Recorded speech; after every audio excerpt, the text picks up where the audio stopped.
Yes, good evening everyone. Class को continue करते हैं एंड फाइनेंशियल मैनेजमेंट में हम लोग कैपिटल स्ट्रक्चर चैप्टर में थे। फटाफट से इस चैप्टर को आज खत्म करते हैं। हो सकता है लेक्चर थोड़ा बड़ा हो, वाइंड अप करेंगे आज इस चैप्टर को कि नेक्स्ट चैप्टर कैपिटल बजटिंग में स्टार्ट कर पाऊँ। ठीक है, आओ जरा।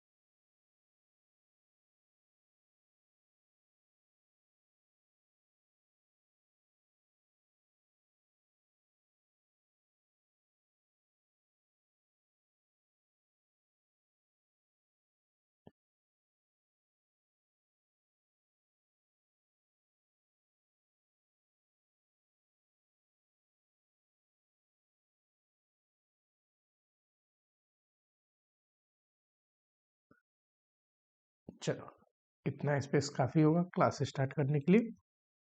चैप्टर कौन सा है अपना? तो चैप्टर है, बताइए, कैपिटल स्ट्रक्चर।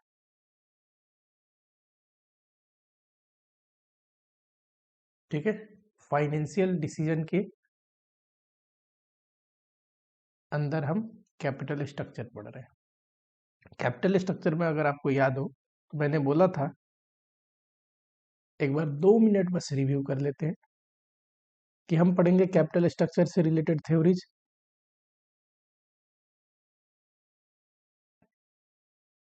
करेक्ट। इसमें 4 तो ऐसे थ्योरी थे जो प्रैक्टिकली इंपॉर्टेंट थे, और 2 थ्योरी है जो थ्योरी में कवर करेंगे। कौन कौन से 4 थे? Net income approach, traditional, third था net operating income approach, and चौथा था MM model. Correct. Theory lecture में जो कवर्ड होगा वो है ट्रेड ऑफ थ्योरी। 2 लाइन का है बस, टेंशन लेने की जरूरत नहीं। और दूसरा पैकिंग थ्योरी।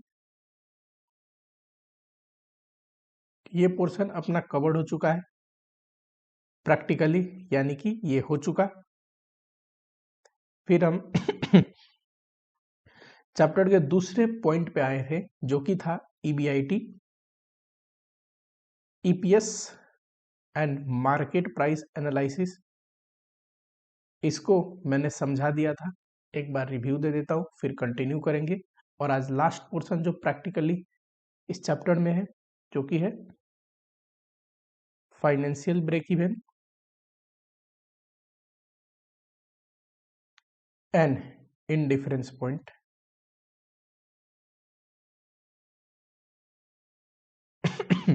इंडिफरेंस पॉइंट, ठीक, ये करेंगे। ठीक है, चलो।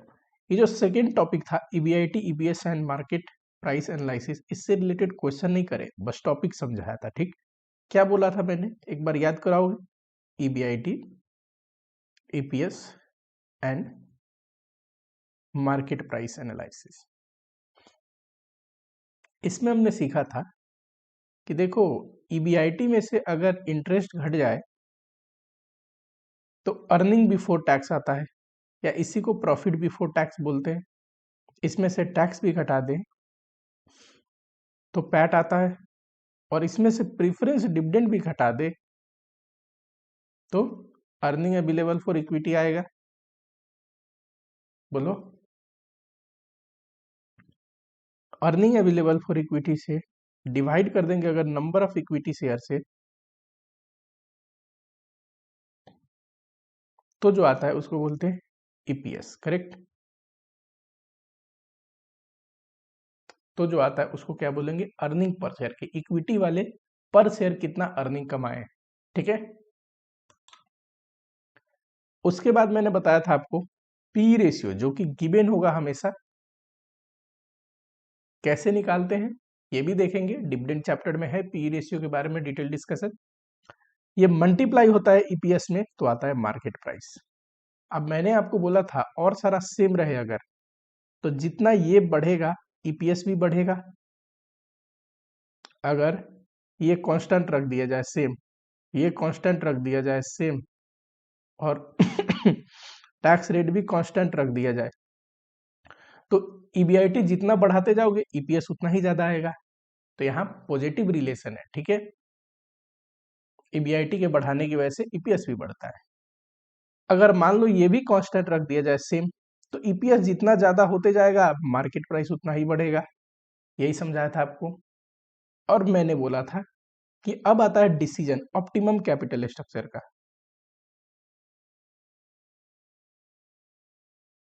कि सबसे बढ़िया कैपिटल स्ट्रक्चर कौन सा है, तो मैंने बोला था, याद करो मैंने पढ़ाया था, एक फाइनेंशियल मैनेजमेंट की ऑब्जेक्टिव क्या है, to maximise the wealth of shareholder. Wealth of shareholder का मतलब क्या होता है, शेयर प्राइस को मैक्सिमाइज करना, ठीक। तो डिसीजन लेंगे हमेशा जिसमें मार्केट प्राइस हाईएस्ट आए, ठीक। वेल्थ मैक्सिमाइजेशन ऑब्जेक्टिव से आता है ये।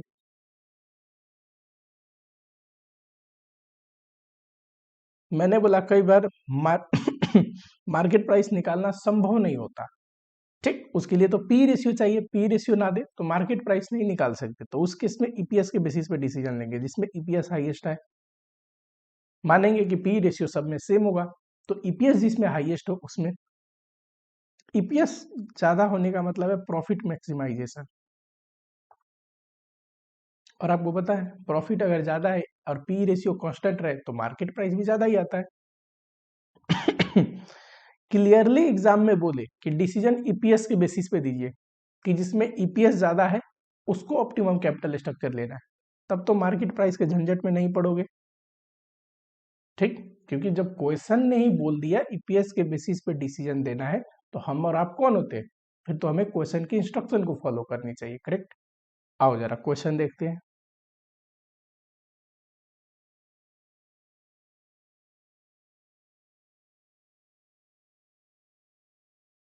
ये आपके बुक का ही क्वेश्चन है।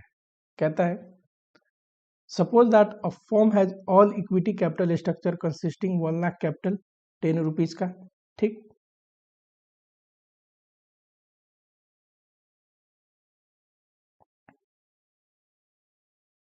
अगर आप देखोगे प्रेजेंट में तो इक्विटी कैपिटल कितना है, 10 लाख का, 1 लाख शेयर है, 10 each. The firm want to raise additional 2,50,000 for investment and is considering 3 alternative. हमें एडिशनल फंड कितना चाहिए,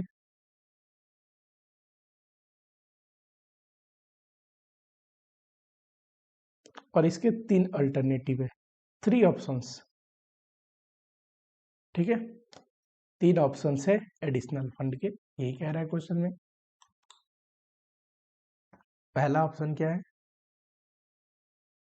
to issue 25,000 equity share of 10 each।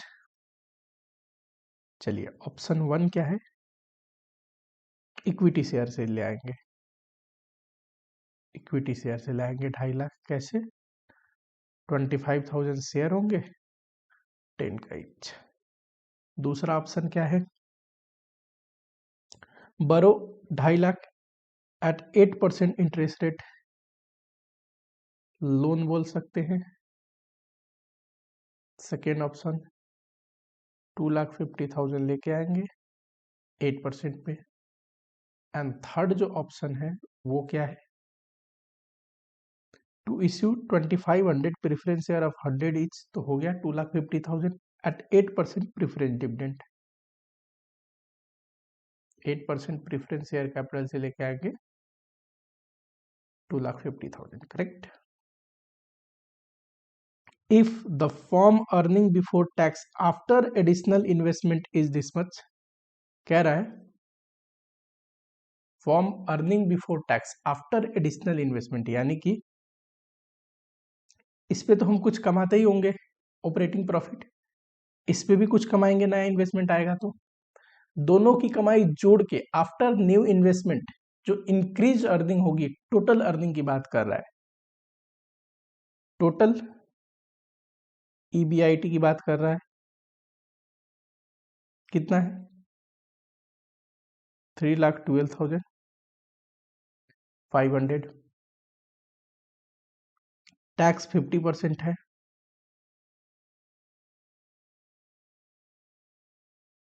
पूछा क्या है?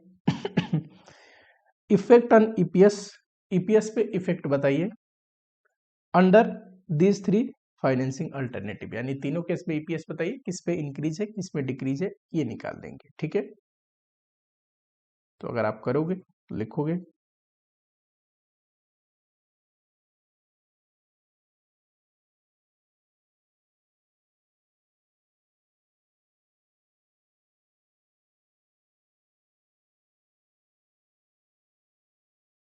हर एक ऑप्शन में ईपीएस जरा निकालिए।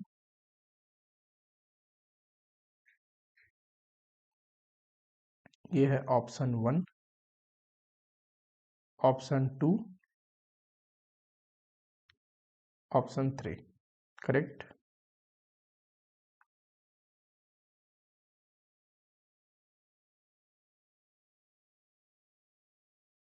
सबसे पहले घटता है इंटरेस्ट।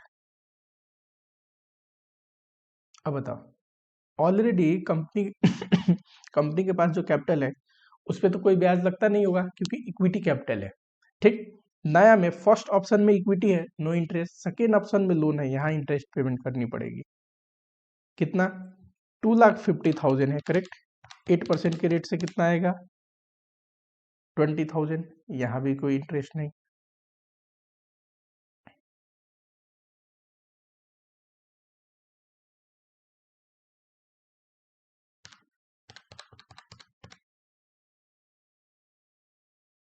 इसमें से घटता है टैक्स, जो कि है कितना परसेंट? 50%।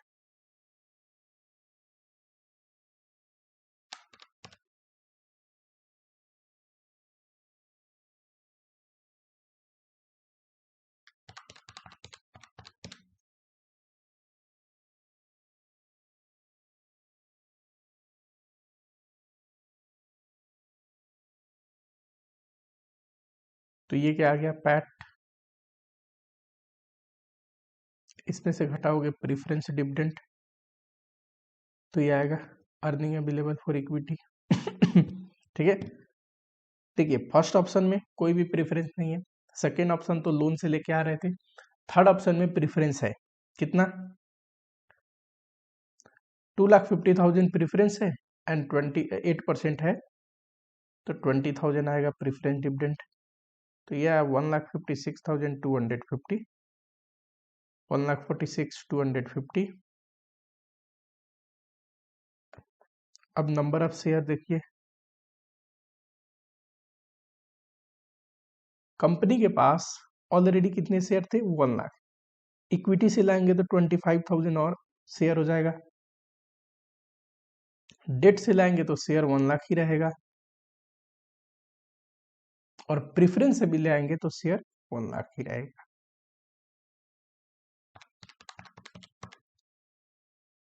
ईपीएस कैसे आता है?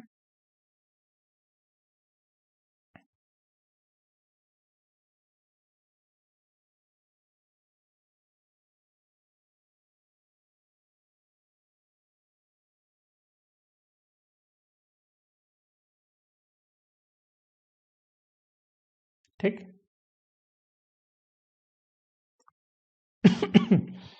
सेकेंड क्वेश्चन देखते हैं। Best of luck limited is a profit making company. It has a paid up capital of 100 lakh consisting 10 lakh share of 10 each.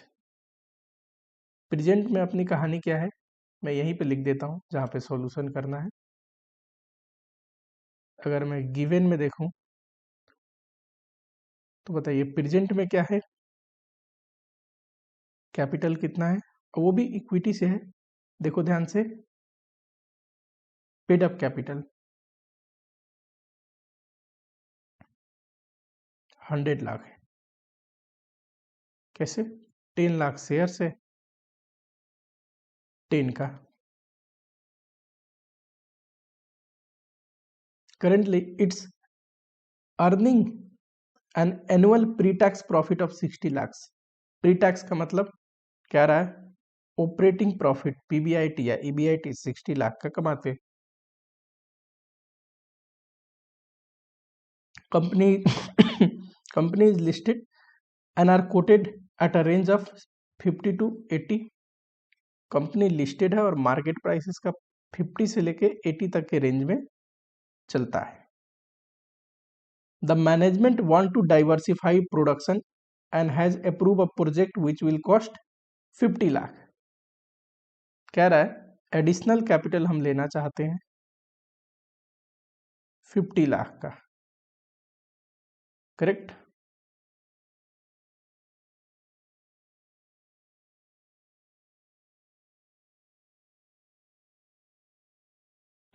which is expected to yield a pre-tax income of 40 lakh. ये capital अगर ले आए तो पता है EBIT इस capital पे कितना होगा, 40 लाख, करेक्ट। यानी कि जब नया एडिशनल कैपिटल ले आएंगे तो टोटल कमाई पता है कितना हो जाएगा, 60 लाख ऑपरेटिंग प्रॉफिट कमा रहे थे, 40 लाख और आ जाएगा, 1 करोड़ कमाने लगेंगे। To raise the additional capital flowing option has been considered by the management. ठीक है, कौन कौन से ऑप्शन है। Number 1, to issue equity share capital, equity से लेके आएंगे एंटायर एडिशनल अमाउंट, पूरा जितना हमें चाहिए इक्विटी से लेके आएंगे 50 lakh. It is expected that new share जिसका फेस वैल्यू 10 होगा उसको बेच सकते हैं 15 में। ये जो कैपिटल है इसको ले आने का कितने ऑप्शन से, देखो 3 ऑप्शंस। पहला ऑप्शन से इक्विटी, इक्विटी से लेके आए तो इश्यू प्राइस होगा 25 का, 10 rupees face value, 15 rupees premium. तो नंबर ऑफ शेयर्स कितना इश्यू हो जाएंगे, 50 लाख, करेक्ट, डिवाइड बाई 25। बताइए 2 लाख शेयर्स इश्यू करने पड़ेंगे तो 50 लाख आ जाएगा। सेकेंड ऑप्शन है to issue 16% non convertible debenture of ₹100 each entire amount, यानी कि पूरा 50 लाख 16% डिबेंचर से ले आए। थर्ड ऑप्शन है इश्यू 25 लाख के लिए इक्विटी कैपिटल, फेस वैल्यू इतना होगा and 16% convertible non convertible debenture for balance amount, यानी कि 25 लाख इक्विटी से लाएंगे एंड 25 लाख डिबेंचर से। In such case company can issue share at premium of 45, 10 rupees face value, 40 premium, 50 rupees issue price. Third option में क्या है, इक्विटी से लेके आएंगे 25 लाख, नंबर ऑफ शेयर बताइए, 25 लाख लाना है, 50 रुपीज इश्यू प्राइस है, 50,000 आएगा। अब बचा हुआ 16% डिबेंचर से लेके आएंगे 25 लाख।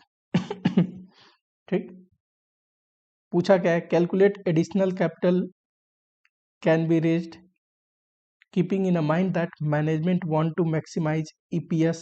बताइए, to maintain the goodwill, management को क्या है, एडिशनल कैपिटल किससे लेके आए कि मैक्सिमम ईपीएस हो, तो जिसमें सबसे ज्यादा ईपीएस आएगा वही ऑप्शन को सिलेक्ट करेंगे। ठीक, और इनकम टैक्स का रेट है 50%। चलो तो ईपीएस निकाल ले सबसे पहले, कैलकुलेशन ऑफ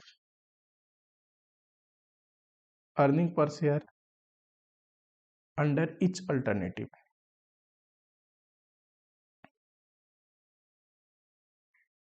तीन अल्टरनेटिव है, चलो 3 कॉलम बना लेते हैं।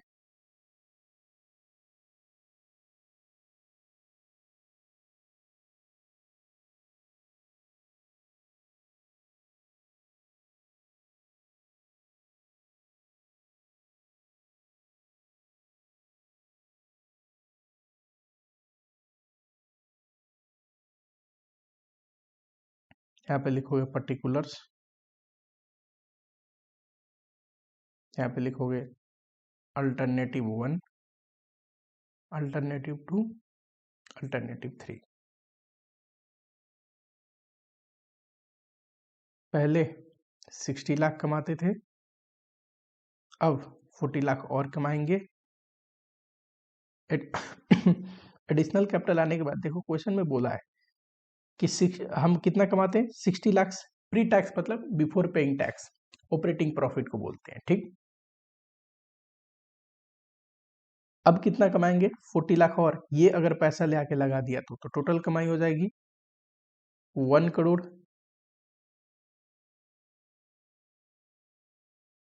पैसा तो तीनों ही केस में उतना ही लगा रहे हैं, तो 1 करोड़ होगा। लेस सबसे पहले इंटरेस्ट घटता है, करेक्ट।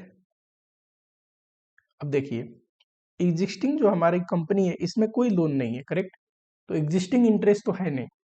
अब इंटरेस्ट देखो, इस केस में इंटरेस्ट नहीं है, इन दोनों केस में है। इस केस में इंटरेस्ट नहीं है, इस केस में कितना है, पूरा 50 लाख लेके आना है 16% इंटरेस्ट रेट से, तो बताओ 50 लाख इंटू 0.16। थर्ड केस में 25 लाख इंटरेस्ट पे लेके आए, 25 लाख इंटू 0.16 करोगे 4 लाख आएगा, तो ये क्या आ गया, पीबीटी।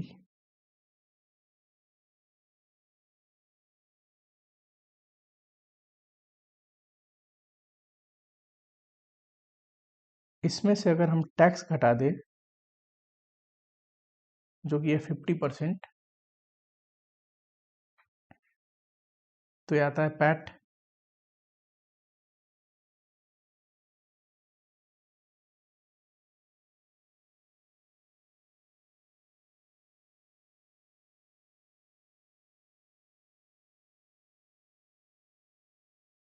और इसमें से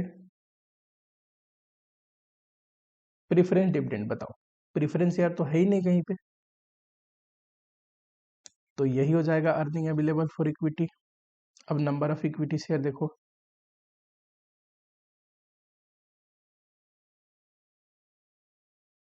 एग्जिस्टिंग कितना शेयर था कंपनी में, देखो एग्जिस्टिंग था 10 लाख शेयर, करेक्ट, तो पहले से 10 लाख थे, एडिशनल कितना हो गया, पहले केस पे 2 लाख शेयर इश्यू करके पैसा लेके आए। सेकेंड केस में देखो एग्जिस्टिंग 10 लाख शेयर तो थे, लोन से पैसा लाया, कोई शेयर इश्यू नहीं किया। थर्ड केस में एग्जिस्टिंग 10 लाख शेयर थे एंड 25 लाख रुपया 50% पे इश्यू करके लाए थे, तो 50,000 आ रहा था, तो टोटल नंबर ऑफ शेयर तो कुछ ऐसा आएगा कि ये आएगा 12 लाख, ये आएगा 10 लाख, और ये आएगा 10,50,000। ईपीएस बताइए ये कैसे आता है,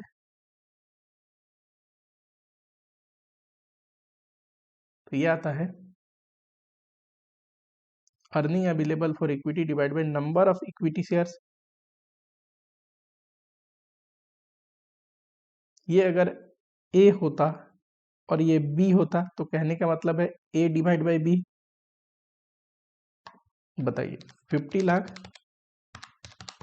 divide by 12 lakh, 4.1 4.17। Second case में बोलो 4.6, थर्ड केस में बोलो 48 लाख।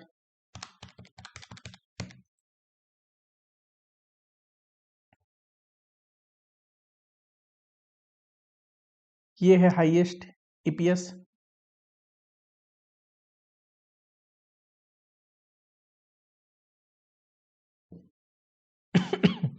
बस क्या पूछा था आपने को, हमें बस यही पूछा था कि ईपीएस अगर सबसे ज्यादा मैक्सिमाइज करना हो तो कौन से ऑप्शन, और कुछ नहीं था, तो बस लिख देंगे since EPS is maximum under second alternative that is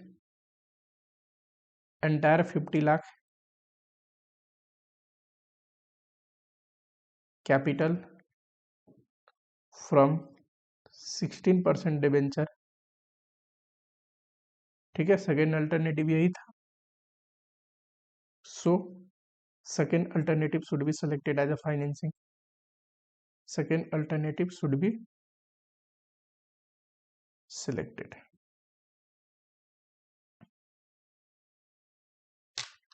ठीक, थर्ड देखिए, बहुत आसान है, ये आपको होमवर्क दे रहा हूं मैं। क्या करना है, the objective is to maximise earning per share. ध्यान रखना, ठीक है। वैसे भी मार्केट प्राइस निकालने के लिए पी रेशियो चाहिए, जब तक पी रेशियो ना दे हम ईपीएस के बेसिस पे ही डिसीजन देते हैं। इस क्वेश्चन पे आ जाओ और इसको मार्क कर लो important. The flowing data is presented in respect of quality automation limited. बहुत बढ़िया नाम है। अभी जो प्रेजेंट क्वालिटी ऑटोमेशन लिमिटेड की कहानी है वो कुछ ऐसी है कि वो कमाता है ऑपरेटिंग प्रॉफिट, जिसको पीबीआईटी या ईबीआईटी बोलते हैं, 52 लाख। इंटरेस्ट पे करता है 12% के हिसाब से। अच्छा, तो लोन कितना होगा, कितना लोन होगा जिसका 12% 12 लाख है, 1 करोड़। कैसे निकलता है ये,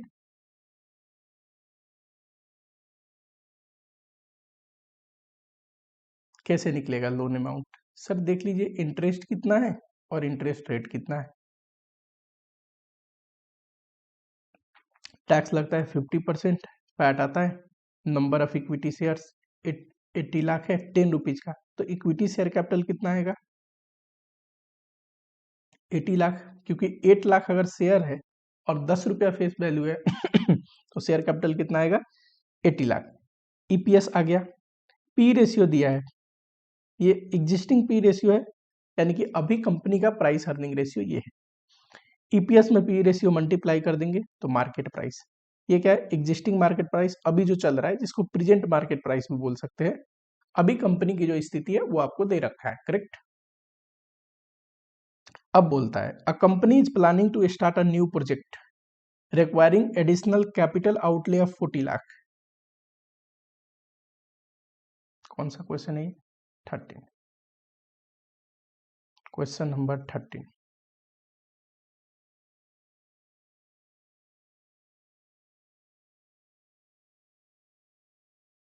एडिशनल कैपिटल कितना बोल रहा है,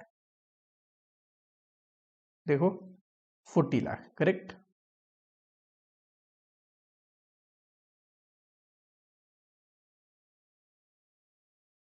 you are inform that debt equity ratio, और जो कि क्या है, debt divide by debt plus equity, ये तो कैपिटल इंप्लॉयड हो गया, हायर देन 35% विल पुश के टू 12.5 मीन्स पी रेशियो 8। कह रहा है इफ डेट इक्विटी रेशियो, जो कि क्या होगा, debt divide by debt plus equity को ही कैपिटल इंप्लॉयड बोलते हैं, ठीक। अगर ग्रेटर देन 35 है ना, 35% है, तो कहता है के ही हो जाएगा 12.5% और पी रेशियो हो जाएगा 8, ठीक। वैसे पी रेशियो का एक फॉर्मूला होता है 1 डिवाइड बाई के, हर एक केस में नहीं, जब कुछ ना दे तो ये केस लगा सकते हैं। तो 1 डिवाइड बाई 12.5% करना जरा, 1 डिवाइड बाई 0.125, 8 टाइम्स आ रहा है 8 टाइम्स आ रहा है, तो यही 8 टाइम्स दिया हुआ है, पर हमें निकालने की जरूरत नहीं, हमें तो दे रखा है, ठीक। ये फॉर्मूला कहाँ पे पढ़ेंगे, डिविडेंड चैप्टर में। बहुत डेप्थ में है, परेशान मत होना, जो चैप्टर जब पढ़ाऊंगा इतना बढ़िया से पढ़ाऊंगा, अपने आप इंटरलिंक हो जाएगा, छोटा मोटा चीज तो कहीं कहीं पूछा ही होता है, ठीक। चलिए, अगर ये ना हो अदरवाइज, तो हमें तो पता ही है पी रेशियो 10 है कंपनी का, 10 यूज करना है, ठीक। कंपनी का वैसे पी रेशियो 10 है, लेकिन अगर डेट इक्विटी रेशियो, जहां पे इक्विटी मतलब कैपिटल कैपिटल इंप्लॉयड है, कहने का मतलब debt divide by capital employed greater than 35% अगर हुआ तो पी 10 नहीं यूज करना, फिर पी रेशियो कितना यूज करना है, 8। उसके बाद कहता है and raise the interest rate to additional borrowing 14%। अगर हम डेट लेके आते हैं ना, डेट, तो उसका कॉस्ट होगा 14%। ठीक। Find out probable price of a share, market price निकालना है, ये होता है EPS into P ratio. If additional fund is loan, if additional amount is use by equity, और प्रेजेंट में अभी रिटेन अर्निंग कितनी है कंपनी की, 1.2 करोड़।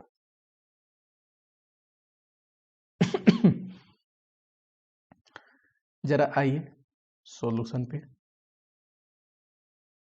प्रेजेंट कैपिटल कंपनी कितनी है, कोई बता सकता है मुझे? प्रेजेंट कैपिटल में इक्विटी शेयर कैपिटल 80 लाख का है। कैसे? देखो मैंने समझाया था कि 8 लाख शेयर है और 10 रुपीज का, तो 80 लाख हो जाएगा। यहाँ पे लिख लो। रिटेन अर्निंग बोल रहा है 1 करोड़ 20 लाख का, करेक्ट? क्वेश्चन में दे रखा है, ये कहां से लिखा मैंने, ये तो दिया हुआ है। 12% लोन भी है अपने पास, कितने का बताओ? 12% लोन था जिसका इंटरेस्ट 12 लाख था, तो लोन 1 करोड़ का होगा, तभी तो 12 लाख ब्याज जा रहा है। टोटल 3 करोड़ का कैपिटल है। अब प्रेजेंट में हम पीबीआईटी कितना कमा रहे हैं?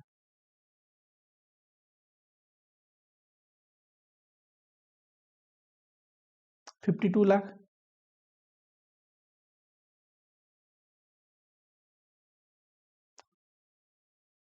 तो कंपनी का रिटर्न ऑन कैपिटल एम्प्लॉयड कितना हो जाएगा? 52 लाख डिवाइड बाय, फॉर्मूला बताओ, रेशियो चैप्टर तो पढ़ चुके हो, पहले फॉर्मूला ही लिखो। PBIT divide by capital employed. After tax कर सकते हैं कोई बच्चे क्या? आफ्टर टैक्स भी कर सकते हो। फिर आफ्टर टैक्स करोगे तो आगे जो निकालेंगे रिवाइज पीबीआईसी, वो आफ्टर टैक्स आएगा, और बिफोर टैक्स करोगे तो बिफोर टैक्स आएगा। ठीक है, मैं क्या करता हूँ, बिफोर टैक्स ही ले लेता हूँ। इंटू 100, 52 लाख, 3 करोड़।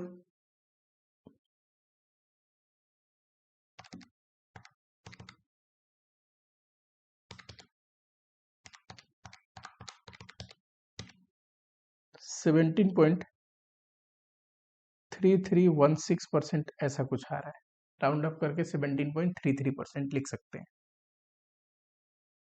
क्या लिख सकते हैं? 17.33%, करेक्ट। अब न्यू कैपिटल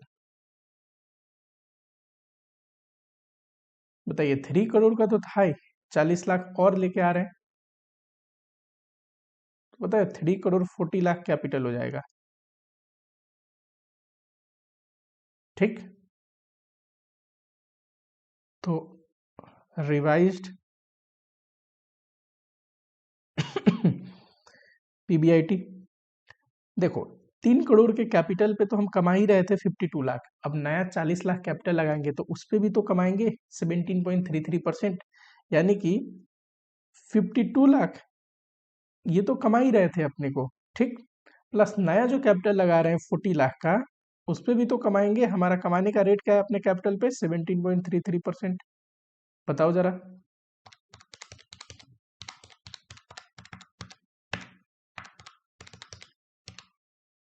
तो ये आ गया 58,93,200।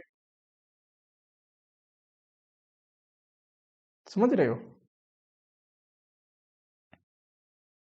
अब निकालते हैं स्टेटमेंट ऑफ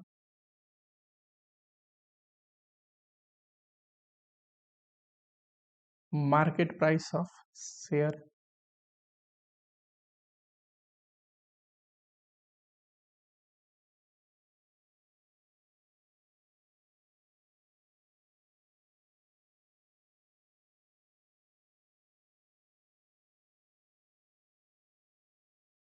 ये है particulars, alternative 1, alternative 2।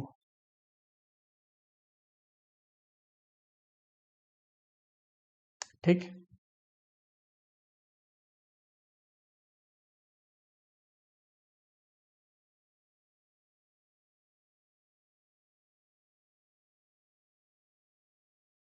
Less interest. बताओ, कंपनी में ऑलरेडी एग्जिस्टिंग लोन है, उस पे इंटरेस्ट जाता है 12 लाख का।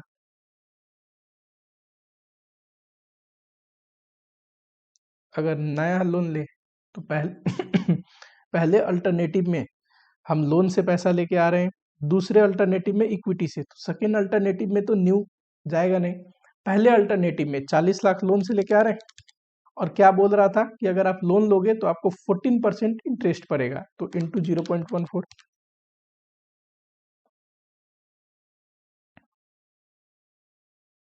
ये क्या आया, पीबीटी।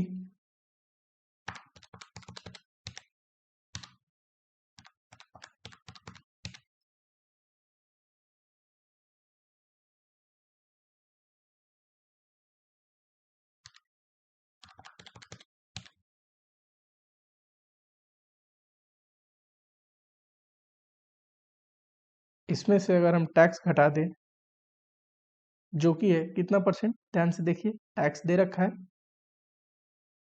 50%, ये रहा,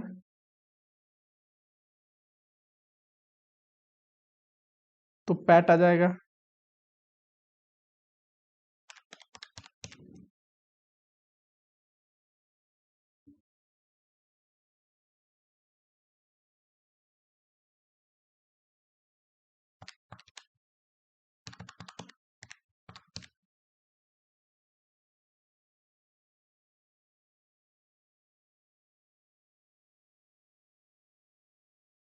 ठीक, प्रेफरेंस डिविडेंड तो कुछ है नहीं, तो जो ये है वो इक्विटी का है। ठीक,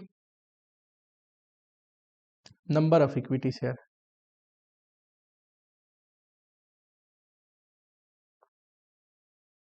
प्रेजेंट में कितना शेयर है, 8 लाख। बताओ एडिशनल शेयर, इस केस में तो लोन लेके आ रहा है, इस केस में आएगा एडिशनल शेयर, कितना आएगा, तो हमें रेज करना है 40 लाख, करेक्ट। और इश्यू प्राइस क्या है दे नहीं रखा है, लेकिन ध्यान दीजिए अभी मार्केट प्राइस कितना चल रहा है अपना, 25 का। अगर शेयर 25 के बिक रहे तो उतने में इश्यू करेंगे, तो 25 से डिवाइड कर दो, 40 लाख डिवाइड बाई 25, 1,60,000। इसको यहाँ वर्किंग नोट में दिखा सकते हैं, अंडर सेकेंड अल्टरनेटिव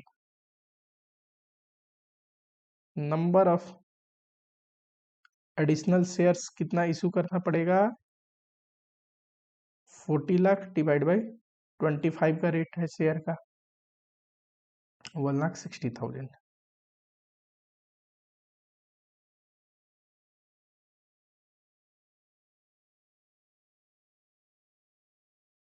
ईपीएस कोई बताएगा, बताओ EPS, PAT divide by number of share,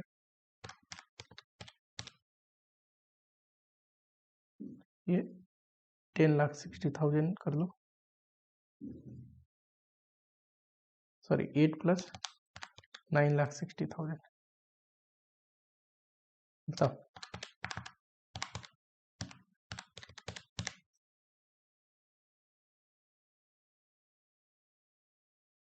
ये आ रहा है ईपीएस, पूरा डिजिट लिख लेना, ठीक है। P ratio, working note number 2,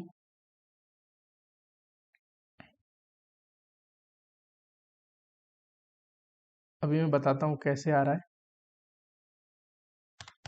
आप लिख लो, 20.67 आएगा। सेकेंड केस में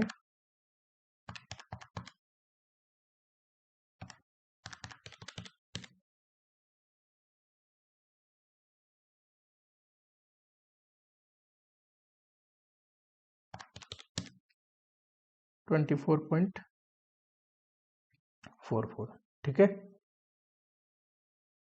अब देखिए, वैसे तो मैक्सिमम शेयर प्राइस कितना है, ये तो डिसीजन में क्या लिखेंगे कि हमें सेकेंड अल्टरनेटिव चूज करना चाहिए, लेकिन उससे पहले वर्किंग नोट नंबर 2 पे पी रेशियो पे,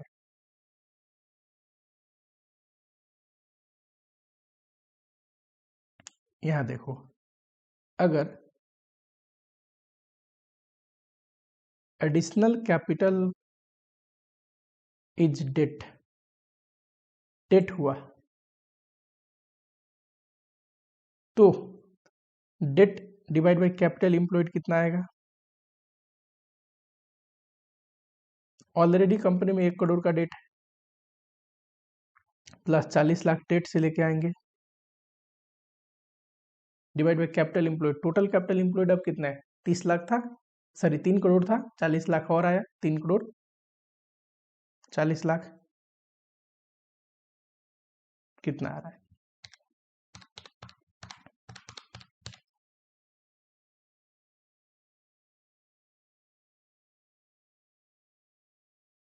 दैट इज परसेंटेज में लिखे तो 41.17%।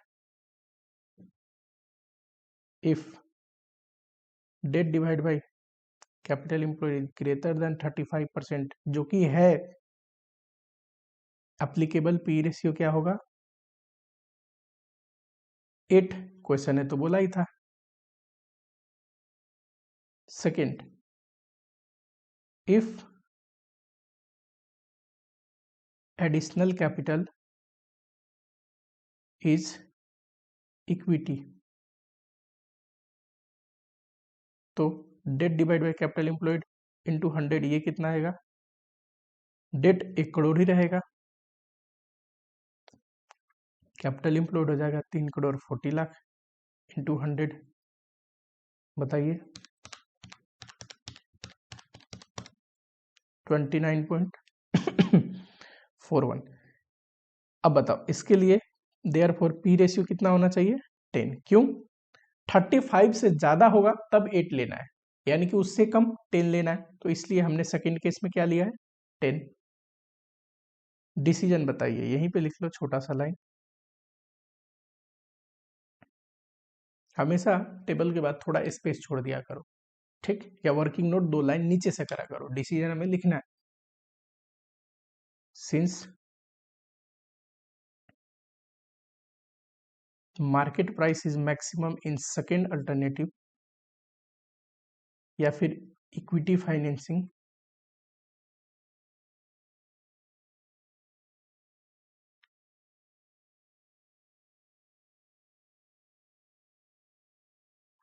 क्योंकि कोई बच्चा फर्स्ट अल्टरनेटिव में ऐसे लिख लिया कि पहले इक्विटी वाला कॉलम बनाया फिर डेट वाला, तो फर्स्ट सेकेंड ना लिख के लिख देना इक्विटी फाइनेंसिंग।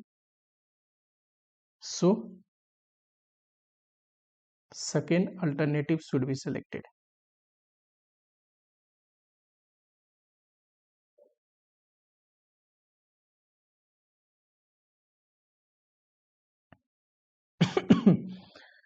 इस क्वेश्चन में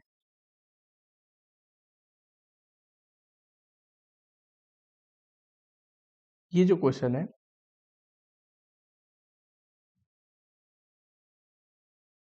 इसमें पहला पार्ट में अभी करा देता हूं आपको, तो जो दूसरा पार्ट है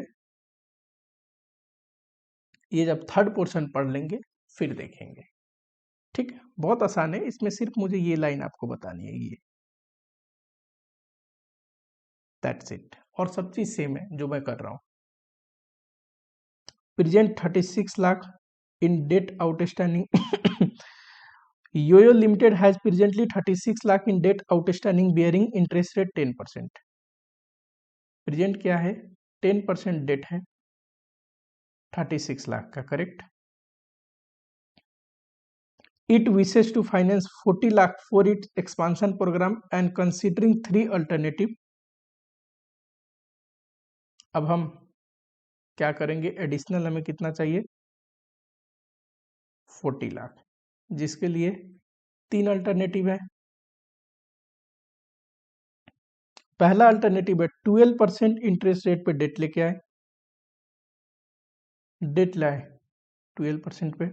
दूसरा है 11% पे प्रेफरेंस डिविडेंड देने का, प्रेफरेंस शेयर। एंड थर्ड है issue of equity share eight ₹16, या फिर इक्विटी से लाइए।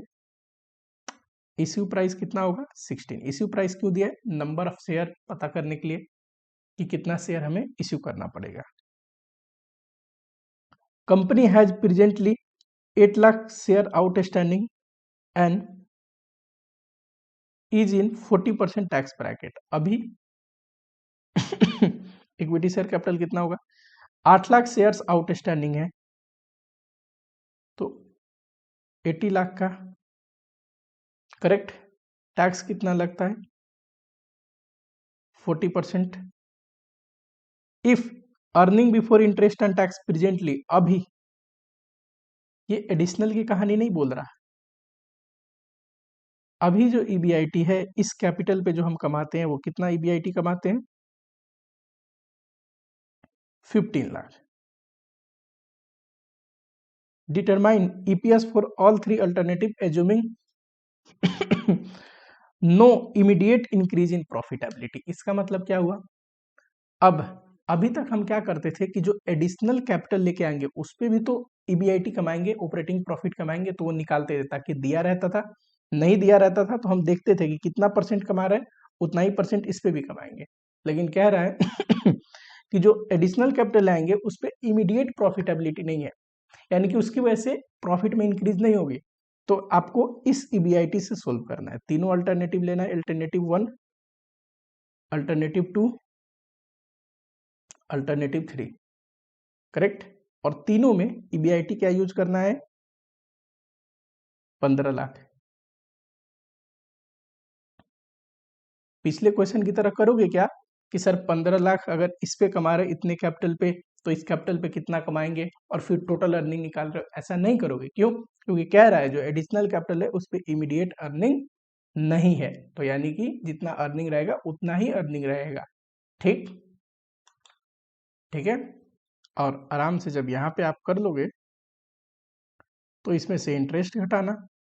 इंटरेस्ट में देखो एग्जिस्टिंग भी होगा, करेक्ट, जैसे मैंने अभी पिछला क्वेश्चन किया है। बस फर्क क्या है, इतना ईबीआईटी आपको लेना है। इस केस में इंटरेस्ट एडिशनल भी आएगा। फिर टैक्स घटाएंगे। प्रेफरेंस डिविडेंड भी है इस केस में। प्रेफरेंस डिविडेंड बताओ, फर्स्ट अल्टरनेटिव में तो नहीं आएगा, सेकंड में नहीं आएगा, थर्ड अल्टरनेटिव में आएगा। कितना आएगा? 40 लाख का 11%, बताइए। 4,40,000। फिर अर्निंग अवेलेबल फॉर इक्विटी, फिर डिवाइड करेंगे नंबर ऑफ इक्विटी शेयर से। फर्स्ट टू केस में इक्विटी शेयर इतना ही रहेगा, 8 लाख। लेकिन थर्ड केस में इक्विटी शेयर का नंबर बढ़ जाएगा, कितना? 40 लाख डिवाइड बाई 16 करोगे तो ये 2,50,000, यानी कि थर्ड केस में इक्विटी शेयर कितना आएगा?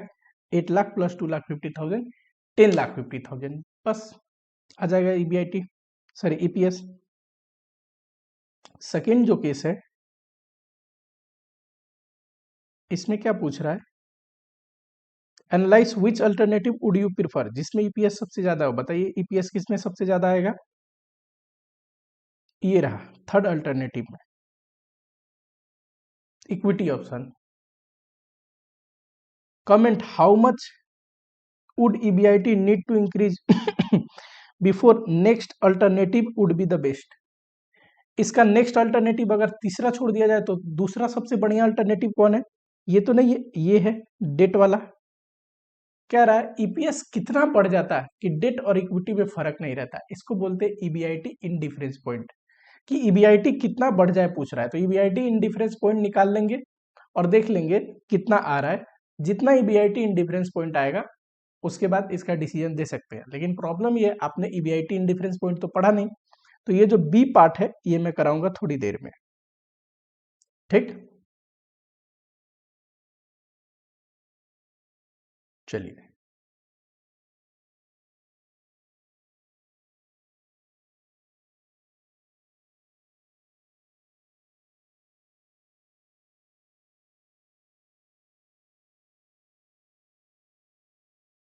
थोड़ा थर्ड टॉपिक की ओर आते हैं, क्योंकि कुछ क्वेश्चन मिक्स आते हैं, उसके लिए सारा ही पता होना चाहिए आपको।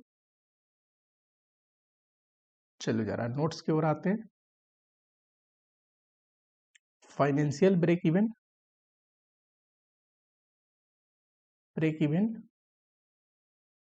एंड फाइनेंशियल ब्रेक इवन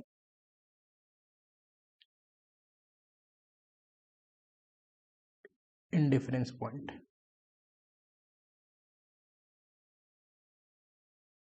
ठीक, financial break even point and indifference point पढ़ने जा रहे हैं। सबसे पहले इसमें मैं ये टॉपिक उठाता हूँ, फाइनेंशियल ब्रेक इवन पॉइंट, ठीक है। जब ये इनडिफरेंस पॉइंट पढ़ लेंगे तो उसके बाद जो दूसरा पोर्शन था पिछले क्वेश्चन का वो मैं करा दूंगा, ठीक है। आओ जरा ध्यान से सुनना। Financial break even,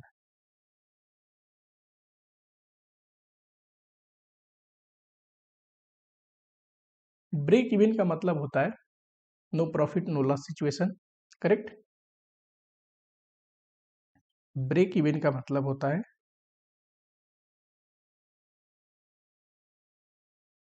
no profit no loss situation. लिखेंगे अभी नोट्स, पहले एक डायग्राम बनाओ जिसमें दो टाइप के ब्रेक इवन होते हैं, एक तो ऑपरेटिंग, एक होता है फाइनेंशियल। इसको बोलेंगे total break even. Total break even में ऑपरेटिंग ब्रेक इवन होता है, एक फाइनेंशियल और एक होता है टोटल ब्रेक इवन। तीनों के बारे में पढ़ते हैं। देखो पहले एक स्टेटमेंट याद रखना कि सेल्स में से, देखो ऑपरेटिंग ब्रेक इवन आपको पढ़ा रखा है कहाँ पे, break even point marginal costing में, बहुत ही डिटेल में, लेकिन मैं एक बार समरी याद करा देता हूँ। सेल्स में से वेरिएबल कॉस्ट घटता है तो कंट्रीब्यूशन बचता है, कंट्रीब्यूशन में से फिक्स कॉस्ट घटता है तो प्रॉफिट जो आता है ना उसको बोलते हैं ऑपरेटिंग प्रॉफिट। वहां पे प्रॉफिट लिखते थे, that is operating profit, correct.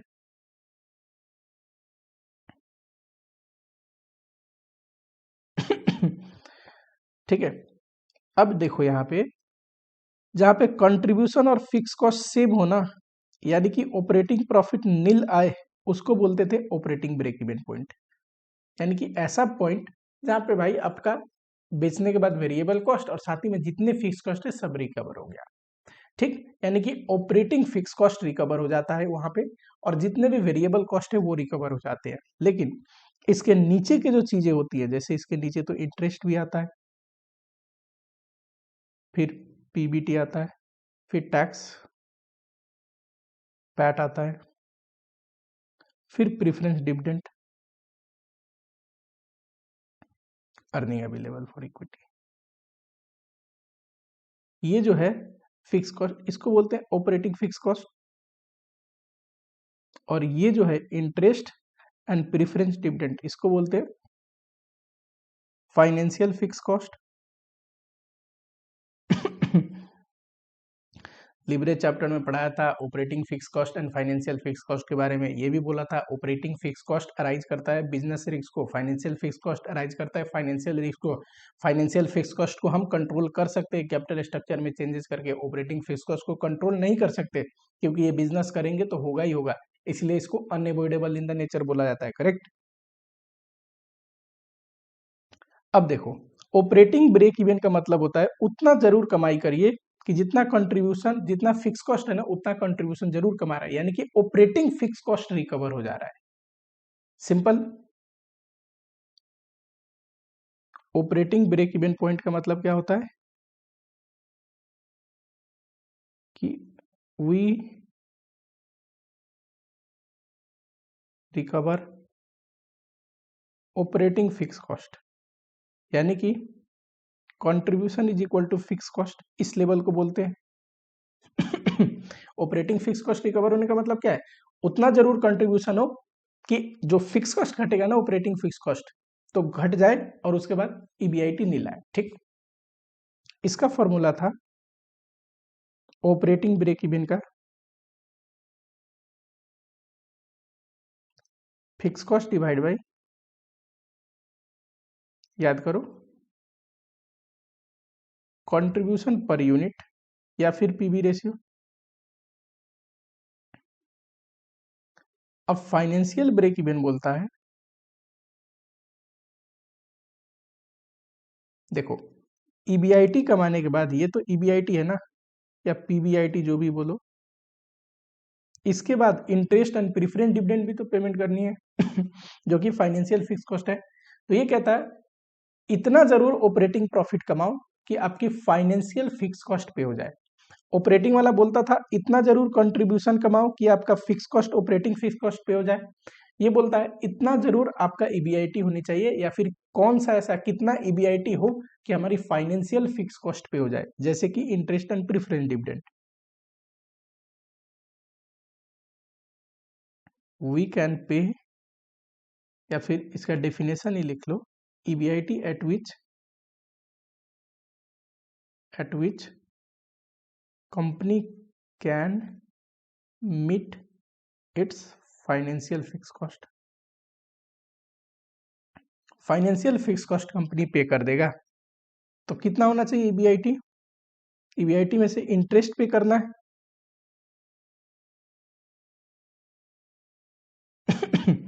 Plus tax घटने के बाद जो आएगा उसमें से प्रीफरेंस डिविडेंड पे करना है ना।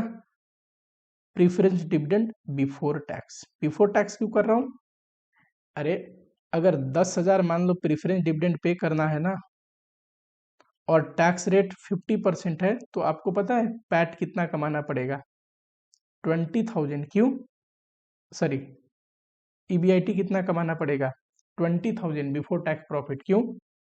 20,000 कमाओगे तभी तो उसमें से पहले टैक्स दोगे 50%, बिफोर टैक्स में से टैक्स घटेगा, 10,000 बचेगा, तो प्रीफरेंस डिविडेंड पे करोगे।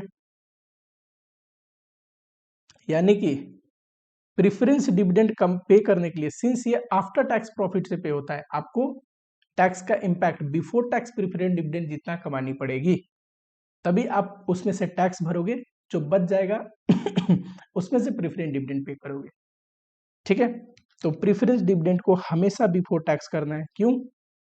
10,000 प्रीफरेंस डिविडेंड कमाने के लिए, पेमेंट करने के लिए 20,000 की कमाई करनी जरूरी है, क्योंकि प्रीफरेंस डिविडेंड वालों को देने से पहले तो इनकम टैक्स वाला आ जाएंगे और बोलेंगे गवर्नमेंट पहले हमारा टैक्स भरो। ठीक, तो टैक्स भरेंगे जो बचेगा उसमें से। ठीक है,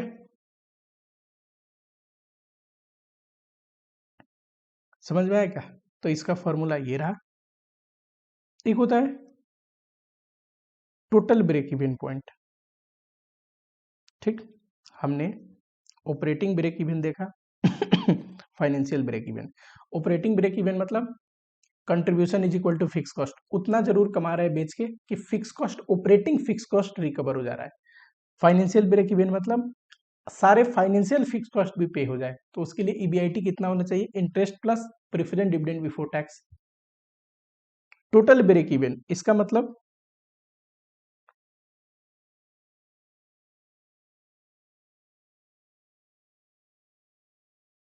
level of sale at which we can pay both operating fixed cost and financial fixed cost।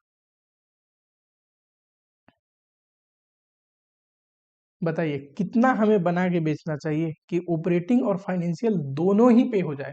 तो इसका फॉर्मूला है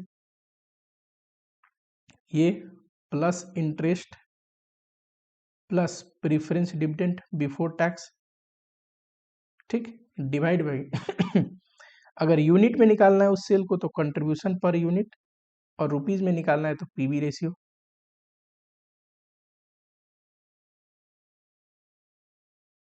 ठीक है, समझ में आया क्या? यहाँ पे ईपीएस 0 आता है, यहाँ पे भी ईपीएस 0 आएगा। अब इसको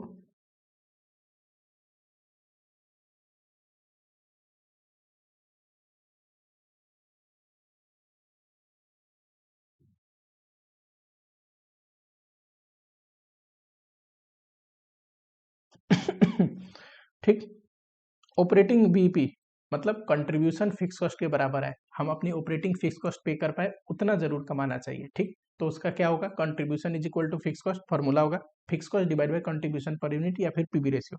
लॉजिक देखो मार्जिनल कॉस्टिंग में पढ़ाया था, तो यहाँ दोबारा रिपीट नहीं करूंगा। ठीक है, यहाँ पे ऑपरेटिंग प्रॉफिट जो होता है पीबीआईटी वो 0 आता है। क्यों? फिक्स कॉस्ट और कंट्रीब्यूशन सेम है। अब इस फॉर्मूले में जितना कंट्रीब्यूशन उतना ही फिक्स कॉस्ट होगा, तो ये तो नील आएगा ना। फाइनेंशियल बीपी यानी कि ईबीआईटी इतना जरूर होना चाहिए कि सारे फाइनेंशियल फिक्स कॉस्ट मीट हो जाए। तो कितना होना चाहिए EBIT? Interest plus preference preference dividend before tax. ठीक है, इस केस में फाइनेंशियल फिक्स कॉस्ट जब मिट हो जाएगा सारा, उतना ही कमा रहे हैं, तो लास्ट में इक्विटी के लिए कुछ बचेगा नहीं, तो इस केस में ईपीएस जीरो आता है। एक होता है टोटल बीपी, यानी कि ऐसा सेल बताइए, बीपी सेल, जहां पे सारे ही operating fix cost, financial fix cost सब पे हो जाए, यानी कि इक्विटी के लिए कुछ नहीं बचना चाहिए, उतना ही कमा रहे हैं जितने में सारे फिक्स कॉस्ट पे हो जाए।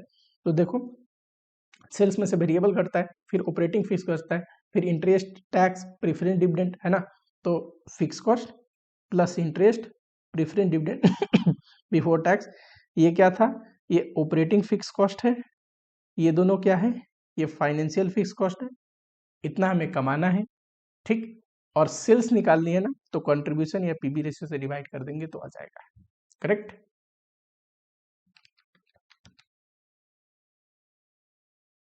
चलो, समझ में आया क्या? इससे ज्यादा डेप्थ में तो पूछेगा नहीं, मुझे नहीं लगता इससे ज्यादा कुछ बनता ही नहीं है, तो पूछेगा क्या।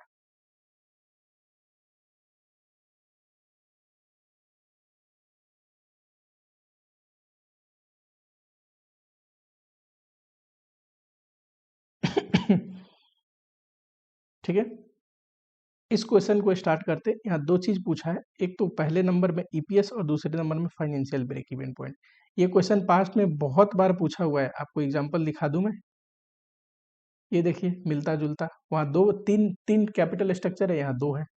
सिमिलरली ऊपर देखो,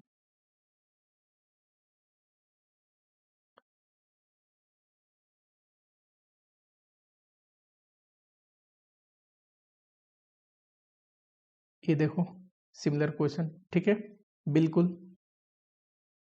तो क्वेश्चन इंपॉर्टेंट है, पूछते रहता है। चलो, कहता है Ganpati limited is considering three financial plan, the key information is given. Total investment कितना रेज करना है, 2 लाख। प्लान ऑफ फाइनेंसिंग कैसा है, कह रहा है हमें टोटल 2 लाख रेज करना है, और 3 तरीके बता रहा है। पहला ऑप्शन में पूरा इक्विटी 100%, पहले ऑप्शन में इक्विटी टोटल 2 लाख इक्विटी से। सेकेंड ऑप्शन में 50% इक्विटी, 50% डेट, और डेट का रेट जो है 8% है।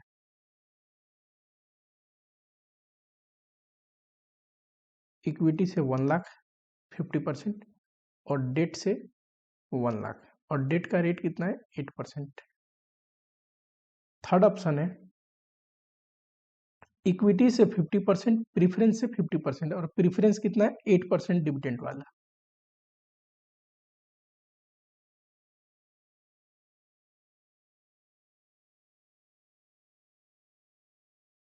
करेक्ट। तो हर एक ऑप्शन में हम पैसा तो 2 लाख ही रेज कर रहे हैं, तरीका अलग अलग है।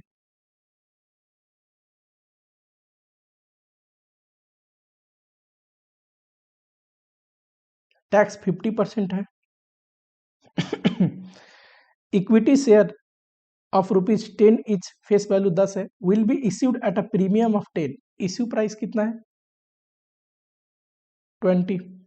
तो यहाँ पे तो नंबर ऑफ शेयर कितना इश्यू करना पड़ेगा, 10,000। यहाँ पे नंबर ऑफ शेयर इश्यू करना पड़ेगा 5,000। 1 लाख को अगर 20 से डिवाइड करोगे तो यहाँ पे भी 5,000, करेक्ट।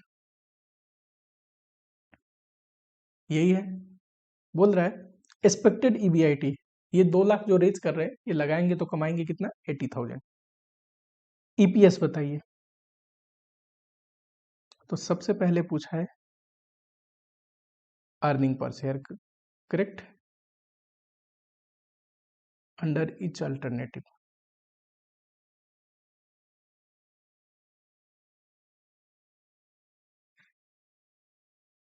यहाँ 3 अल्टरनेटिव का नाम दिया है, ए बी सी, तो कोई दिक्कत नहीं, हम भी ले लेंगे। ये ए था, ये बी था, ये सी था। चलो, ए बी सी, पर्टिकुलर्स।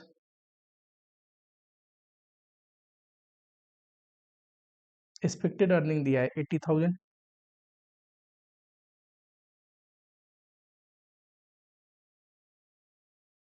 ठीक, आइए जरा सबसे पहले इंटरेस्ट घटेगा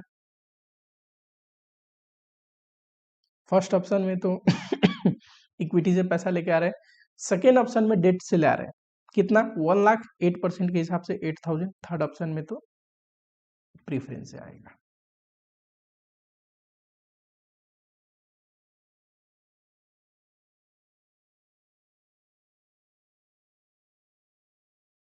इसमें से फिर क्या घटाएंगे, टैक्स जो कि है 50% आई थिंक रेट है दे रखा है 50%।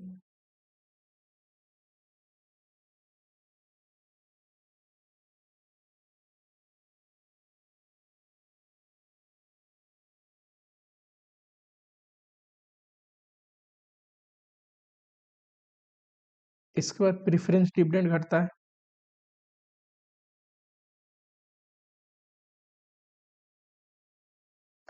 तो ये आता है अर्निंग अवेलेबल फॉर इक्विटी।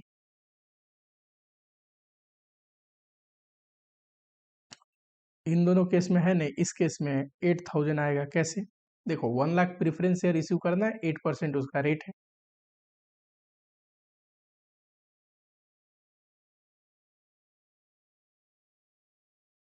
तो क्या आएगा,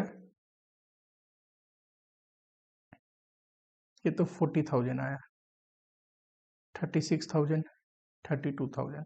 नंबर ऑफ शेयर बताइए,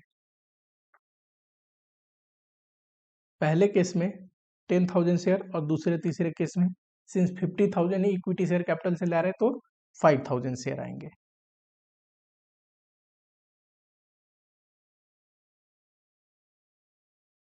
तो ईपीएस बताइए, ये तो 4 आ गया, 7.2,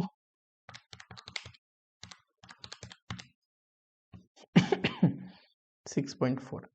हमें पूछा क्या था फर्स्ट केस में, सिर्फ ईपीएस पूछा था, जितना पूछे उतना ही आंसर देना है, याद रखना है, ठीक है। पूछा है you are required to determine for each plan EPS, दूसरे में फाइनेंशियल ब्रेक इवन बोल रहा है,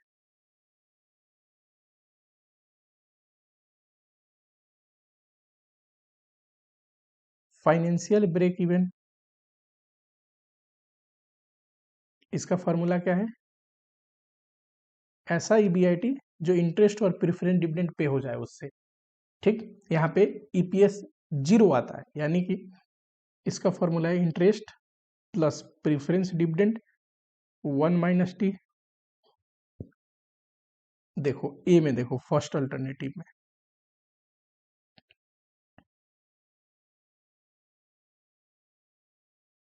फर्स्ट अल्टरनेटिव में कितना आएगा फाइनेंशियल ब्रेक इवन, इंटरेस्ट कुछ है नहीं, प्रेफरेंस डिविडेंड कुछ है नहीं, तो 0 आएगा। सेकेंड अल्टरनेटिव में इंटरेस्ट 8,000 है, करेक्ट, देखिए प्रेफरेंस डिविडेंड कुछ है नहीं। थर्ड अल्टरनेटिव में इंटरेस्ट कुछ है नहीं, प्रेफरेंस डिविडेंड है, बिफोर टैक्स करना है,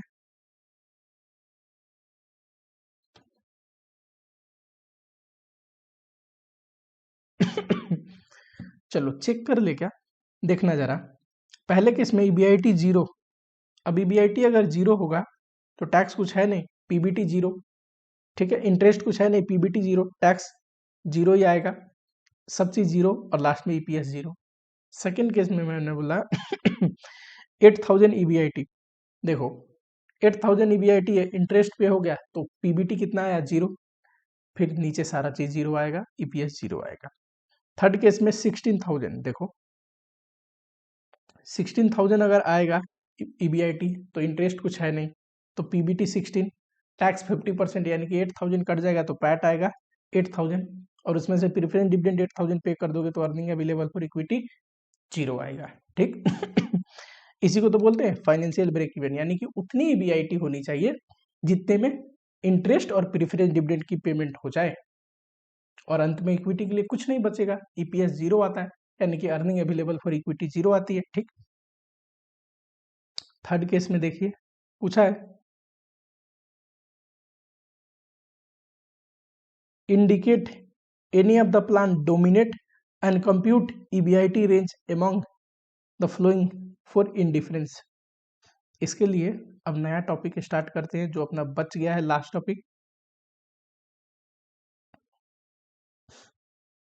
EBIT EPS इंडिफरेंस पॉइंट।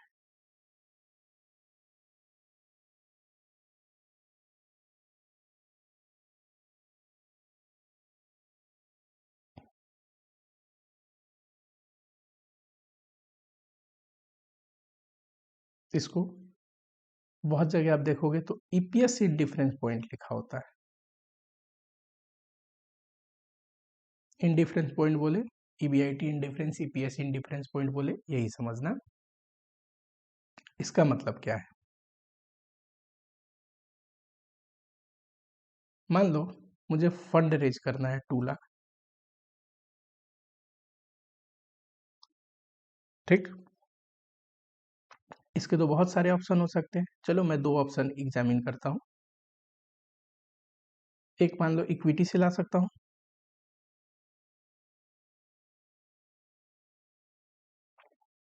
एक ऑप्शन है डेट से ला सकता हूँ। करेक्ट है ना, एक है इक्विटी से ला सकता हूँ, एक है डेट से ला सकता हूँ, 2 ही ऑप्शन मैंने लिया। ठीक, अब मैं क्या कहता हूँ, इंडिफरेंस पॉइंट का मतलब होता है ऐसी ईबीआईटी का लेवल, बताइए कौन सा ऐसा ईबीआईटी होगा जहां पे दोनों ऑप्शन में जो ईपीएस आएंगे ना, इस ऑप्शन का भी और इस ऑप्शन का भी वो सेम होंगे। ठीक, इंडिफरेंस पॉइंट का मतलब क्या होता है, level of EBIT at which EPS under 2 alternative is same. ठीक, तो 2 ईपीएस को सेम करना है ना, EPS 1 is equal to EPS 2,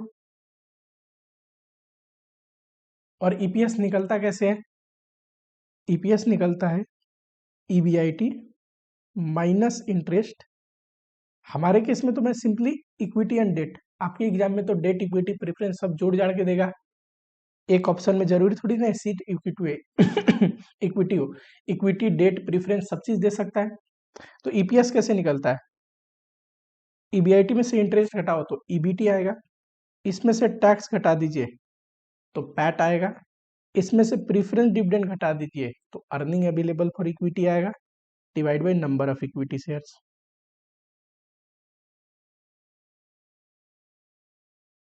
ठीक है, ऑप्शन 1 में, और सिमिलरली सेकेंड अल्टरनेटिव का भी ईपीएस सेम आनी चाहिए।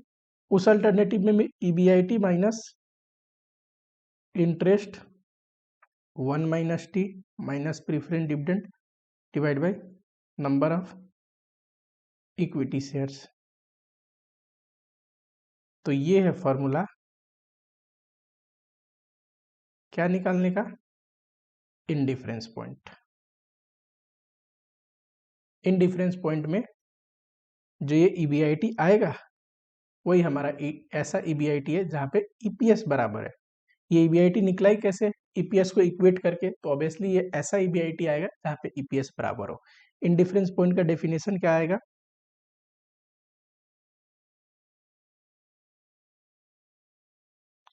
It is level of EBIT, या ऑपरेटिंग प्रॉफिट बोल सकते हैं, या पीबीटी बोल सकते हैं, कोई भी नाम बोले आपको यही है।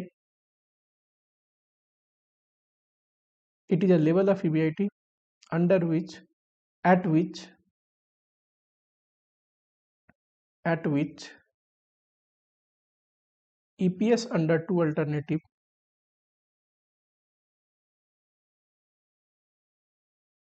is same।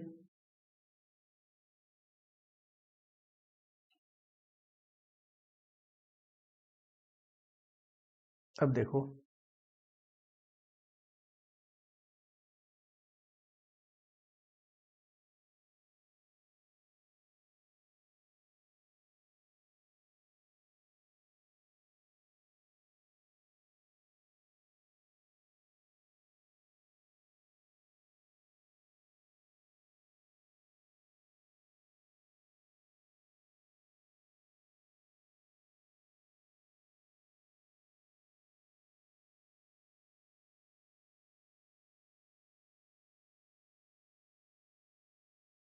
ये होता है डेट ऑप्शन, ये होता है इक्विटी ऑप्शन। फिर एक डायग्राम में दिखा देते हैं इसको।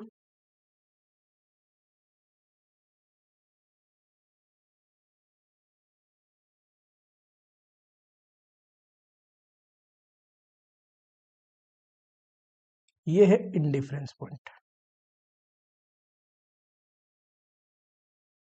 इधर ईपीएस लिखोगे, इधर ईबीआईटी लिखोगे, यानी कि ऐसी लेवल ऑफ ईबीआईटी जहां पे ईपीएस जो है दोनों ऑप्शन का, मान लो दो ऑप्शन मैंने लिया, डेट इक्विटी सेम आए। देखो जहां पे इंटरेक्ट हो रहा है ना, इंटरसेक्ट हो रहा है एक दूसरे से, वहां पे ईपीएस दोनों ही ऑप्शन में सेम है। बोले तो अगर इस लेवल से आगे देखोगे तो ईपीएस किस में ज्यादा है बताओ? डेट वाले में ज्यादा है। और इन डिफरेंस पॉइंट से नीचे देखोगे तो ईपीएस किसका ज्यादा है? देखो ये ईपीएस ज्यादा है ना, ये इक्विटी वाले का ज्यादा है। करेक्ट? ध्यान से देखो, इसके ऊपर डेट वाली लाइनिंग ऊपर है, यानी कि ईपीएस डेट का ज्यादा है। इससे नीचे इक्विटी वाली लाइन ऊपर है। तो कहने का मतलब इन डिफरेंस पॉइंट जहां पे होता है ना, इन डिफरेंस पॉइंट,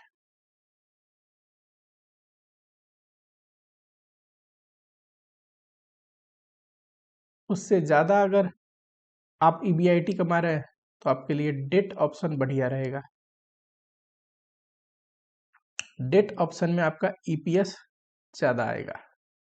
और इन डिफरेंस पॉइंट से कम आपकी ईबीआईटी है, ईबीआईटी कम है, तो कौन सा ऑप्शन है? इक्विटी ऑप्शन बढ़िया है। ठीक, इक्विटी ऑप्शन बढ़िया है।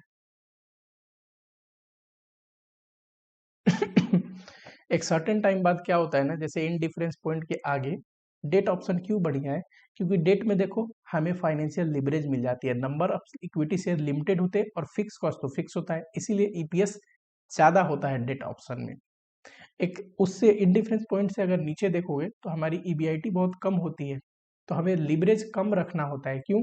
इंटरेस्ट तो पे करनी ही करनी है, फिक्स कॉस्ट है। अगर इंटरेस्ट ज्यादा हुआ तो वहां हमारी ईपीएस निगेटिव भी हो सकती है, इसलिए देखोगे तो डेट ऑप्शन में हमने लिखा है कि ईपीएस निगेटिव भी हो सकता है। ये एक्स एक्सिस से ऊपर ये पॉजिटिव एरिया होता है, आपको पता है, और ये निगेटिव एरिया होता है। लेकिन वही इक्विटी ऑप्शन में मैंने क्या लिखा है कि ईपीएस जीरो हो सकता है या पॉजिटिव हो सकता है, पर सिर्फ इक्विटी है तो ईपीएस निगेटिव नहीं आएगा। समझ रहे हो? इन डिफरेंस पॉइंट से ज्यादा कमा रहे हैं ईबीआईटी तो डेट ऑप्शन बढ़िया, इन डिफरेंस पॉइंट से कम कमा रहे हैं ईबीआईटी तो इक्विटी ऑप्शन बढ़िया। अब ये तो ऐसा केस है जहां पे एक ऑप्शन हमेशा बढ़िया है। इन डिफरेंस पॉइंट पे दोनों में ईपीएस सेम है, कोई सा भी ऑप्शन ले लो, उससे ज्यादा में डेट बढ़िया है, उससे कम में इक्विटी बढ़िया है। कई बार ऐसा आता है जहां पे एक ऑप्शन हमेशा बढ़िया होता है, एक ऑप्शन खराब होता है। एग्जाम्पल लो।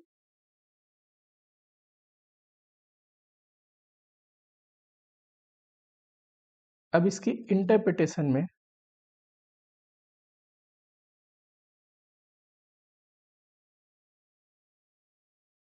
दो और इंटरप्रिटेशन आते हैं। एक इंटरप्रिटेशन तो मैंने पढ़ा दिया, ये रहा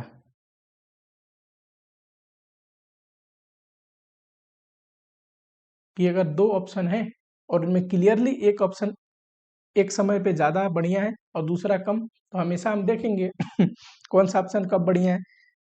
कैसे पता चलेगा? जहां पे इनडिफरेंस पॉइंट है उससे ज्यादा अगर हम ईबीआईटी कमा रहे हैं तो हमेशा डेट ऑप्शन बढ़िया आएगा, उससे कम कमा रहे इक्विटी ऑप्शन बढ़िया आएगा। लेकिन कई बार ऐसा होता है ना, एक ऑप्शन हमेशा ही बढ़िया होता है। One option will always be better than other. एक ऑप्शन हमेशा ही दूसरे ऑप्शन से बढ़िया होगा, इसको बोलते हैं नो इंडिफरेंस पॉइंट। तब तो इंडिफरेंस है ही नहीं, कभी ऐसा होगा ही नहीं कि दोनों में ईपीएस बराबर है। एक ऑप्शन हमेशा दूसरा वाला ऑप्शन से बढ़िया है, यानी कि एक ऑप्शन में हमेशा ईपीएस ज्यादा आएगा और दूसरे में कम। एग्जाम्पल के रूप में देख लो, यही मुझे 2 लाख रुपया रेज करना था। अब मैं सीधा डेट या इक्विटी से नहीं लेके आया, अभी तो हमारे केस में मैंने एग्जांपल ले लिया था ना, डेट या इक्विटी सीधा 2 लाख 2 लाख। अब कुछ ऐसा लेके आ रहा हूं। ऑप्शन 1 है equity 1 lakh, 12% debenture 1 lakh. Option 2 है इक्विटी 1 लाख, 8% लोन 1 लाख।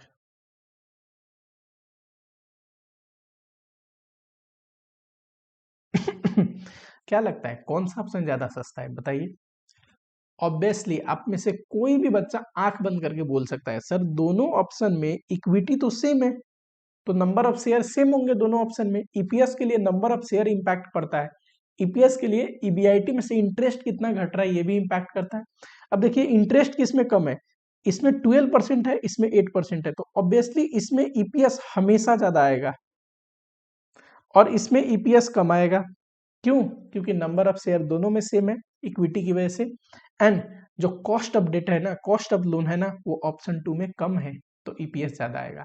इस केस में आपको इंडिफरेंस पॉइंट निकालने की जरूरत नहीं, हमेशा ऑप्शन 2 इज ग्रेटर। ऑप्शन 2 में हमेशा ईपीएस ज्यादा आएगा, ऑप्शन 1 में कम आएगा। इंडिफरेंस पॉइंट तो वो है ना, एक ऐसा लेवल जहां दोनों में ईपीएस सेम है, या ईपीएस सेम आएगा ही नहीं, हमेशा ऑप्शन 2 में ईपीएस ज्यादा आएगा। ठीक, लिखेंगे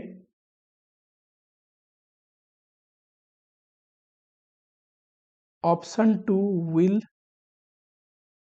have more EPS than option 1। क्यों भाई बताओ? नंबर ऑफ शेयर सेम है दोनों में, लेकिन after tax cost of debt option 2 का कम आएगा। ठीक, आप सिर्फ कॉस्ट ऑफ डेट भी लिख सकते हैं, आफ्टर टैक्स ना भी लिखो तो कोई दिक्कत नहीं, क्योंकि टैक्स तो दोनों पे सेम लगता है, पर बढ़िया प्रेजेंटेशन के लिए after tax cost of debt लिख दो। हमेशा डेट में इंटरेस्ट सेविंग इंपैक्ट हटा के बोला जाता है उसको। ठीक, after tax cost of debt in option 2 is lower, whereas equity is same in both option.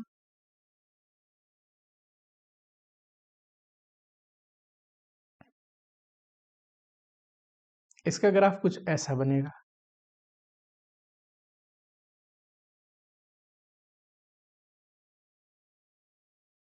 बताओ। ये है ऑप्शन बी, ऑप्शन 2, ये है option A.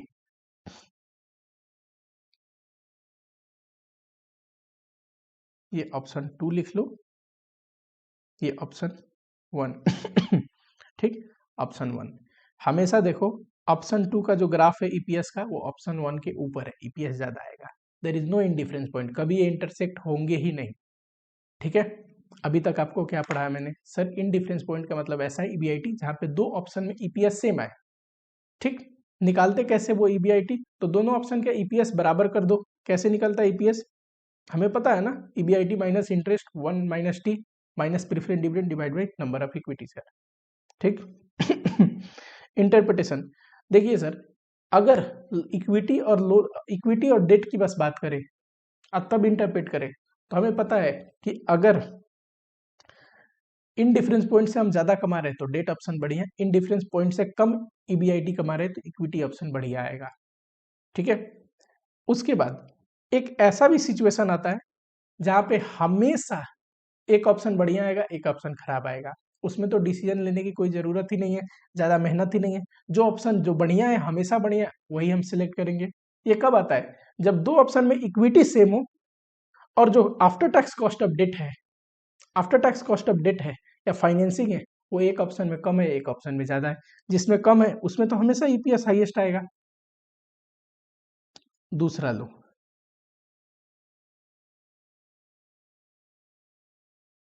Both option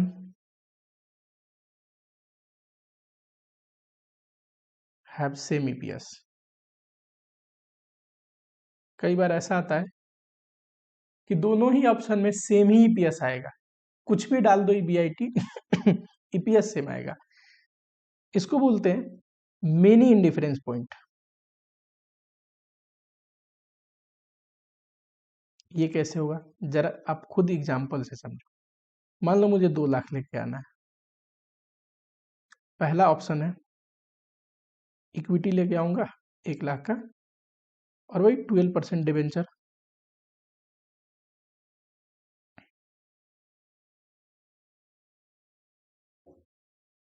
option 2 है इक्विटी लेके आऊंगा 1 लाख का। देखो, ये जो 2 इंटरप्रिटेशन पढ़ा रहा हूं ना अभी, इसको एग्जाम से लेना देना नहीं है एज सच, लेकिन अब एमसीक्यू इंट्रोड्यूस हो गया है, तो एक एक चीज को डिटेल में नहीं पढ़ोगे तो बात बनेगी नहीं। और लोन भी 12% पे मिल रहा है।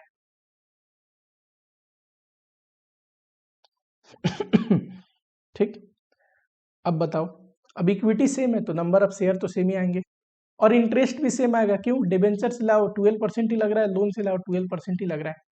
अब इस केस में ना हमेशा दोनों का ईपीएस सेम आएगा, कोई भी ईबीआईटी ले लो ईपीएस सेम आएगा। ठीक, दोनों का जो ईपीएस है ना वो सेम आएगा ऑलवेज, हमेशा। इस केस में क्या था, एक का ईपीएस दूसरे के तुलना में हमेशा ज्यादा आएगा, तो जिसका ज्यादा आएगा उसको ले लो। इसमें दोनों का ईपीएस हमेशा सेम आएगा, तो कोई भी ऑप्शन लीजिए, कोई फर्क नहीं पड़ता, कोई भी ऑप्शन सिलेक्ट कर सकते हैं। ऐसा क्यों हो रहा है?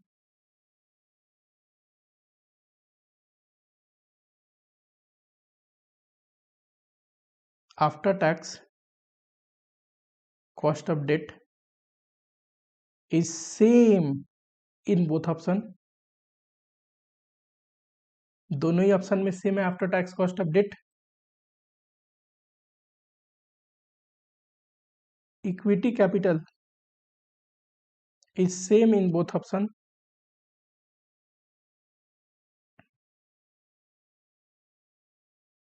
इस केस में अगर ग्राफ बनाए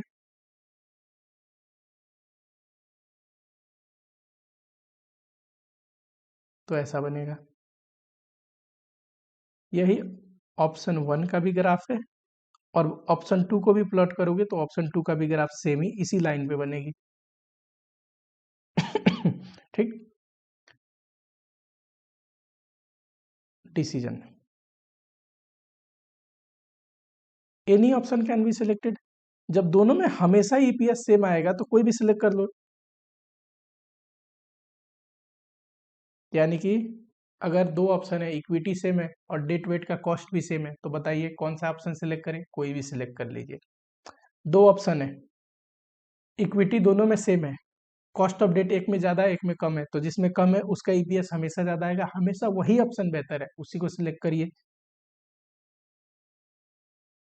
ये जहाँ पे डेट इक्विटी अलग अलग है तो इन डिफरेंस पॉइंट जिसका निकलता है, जिसमें भी इक्विटी सेम हो ना, नंबर ऑफ शेयर सेम हो, उसका इन डिफरेंस पॉइंट नहीं निकलता है। ठीक, इन दोनों में फर्क क्या था, इन दोनों में सिमिलरिटी क्या थी? दोनों में इक्विटी सेम थे। देखो, दोनों में इक्विटी सेम थे। इक्विटी सेम जिसका भी होता है ना उसका निकालने की जरूरत नहीं, ताकि दोनों ही सेम आएंगे। अगर और सारे जो कॉस्ट ऑफ फाइनेंसिंग है उनका कॉस्ट सेम आया तो, या फिर अगर एक का कॉस्ट ज्यादा है एक का कॉस्ट कम है, तो हमेशा ही एक ऑप्शन बढ़िया आएगा एक खराब आएगा। दिमाग लगाने की जरूरत नहीं है। दिमाग किस में लगाना है? जहां पे एक ऑप्शन बढ़िया है किसी सिचुएशन में, और किसी दूसरे सिचुएशन में दूसरा ऑप्शन बढ़िया है। ठीक, जैसे डेट इक्विटी के केस में मैंने बताया था, हमेशा इन डिफरेंस पॉइंट से ज्यादा डेट बढ़िया आएगा, इन डिफरेंस पॉइंट से कम ईबीआईटी कमा रहे इक्विटी बढ़िया आएगा। ठीक है, ये पॉइंट करने से पहले जरा ये क्वेश्चन करते हैं। क्वेश्चन नंबर 3, फिर आते हैं सेकंड पॉइंट पे, don't worry. Ganesha Limited is set up being a project with a capital outlay of 60 lakh. It has 2 alternative.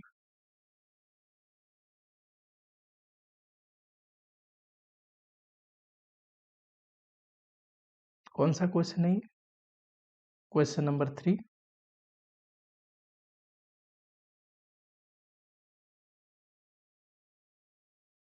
देखिए, कैपिटल इन्वेस्टमेंट हमें कितना करना है? 60 लाख का। दो अल्टरनेटिव है, एक 100% equity finance by issue of equity share 10 rupees each, एक है जो कि ऑप्शन 1 है, इक्विटी से लेके आएंगे तो 6 lakh share 10 rupees each 60 lakh. Option 2 है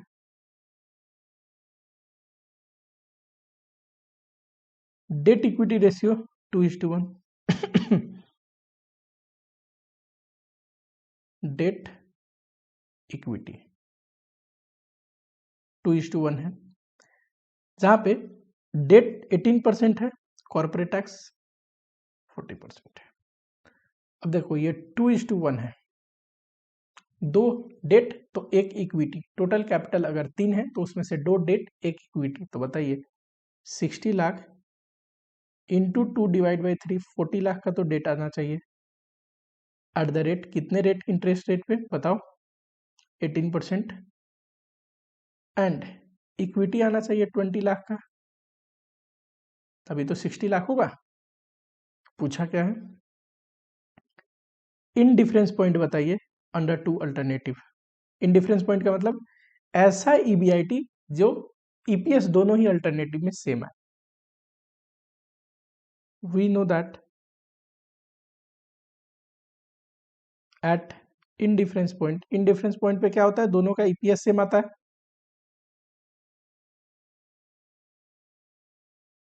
EPS 1 is equal to EPS 2। बताओ फर्स्ट अल्टरनेटिव का ईपीएस कैसे निकलेगा इस केस में, बोलिए ईबीआईटी, अच्छा लेट कर लेते हैं कि EBIT is equal to X, आसान रहेगा। हमें ईबीआईटी निकालना है ना, यानी कि कौन सा इनडिफरेंस ईबीआईटी है, कौन सा ईबीआईटी है जहां पे ईपीएस दोनों ही ऑप्शन में सेम होंगे। इसमें ईपीएस 1 पहले अल्टरनेटिव में ईपीएस कैसे निकलेगा, ईपीएस निकलता है ईबीआईटी माइनस इंटरेस्ट, पूरा फॉर्मूला ही लिख लो, 1 minus tax minus preference dividend divide by number of equity share. Second में इधर भी निकलता है EBIT minus interest, second alternative में कोई इंटरेस्ट है तो ले लेंगे, 1 minus T minus preference dividend divide by number of equity share.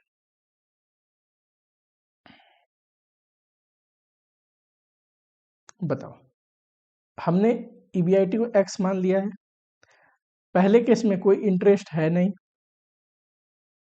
Tax कितना परसेंट था, टैक्स बताओ, टैक्स रेट था 40%, 1 माइनस 0.4, प्रीफरेंस डिविडेंड कुछ है नहीं, number of equity share 6 lakh है ना।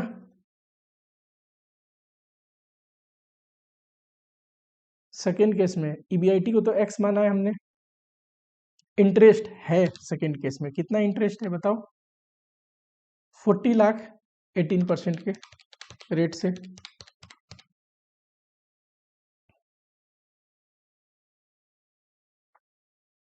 One minus tax, preference dividend कुछ है नहीं, number of equity share, second case में इक्विटी शेयर कितना आएगा, 20 लाख है तो 2 लाख आएगा। और बताइए x minus 0 x into 0.6 divide by 6 lakh, ये बताओ ये क्या आएगा, 0.6 इंटू कर दो तो 0.6x माइनस 7,20,000 इंटू 0.6,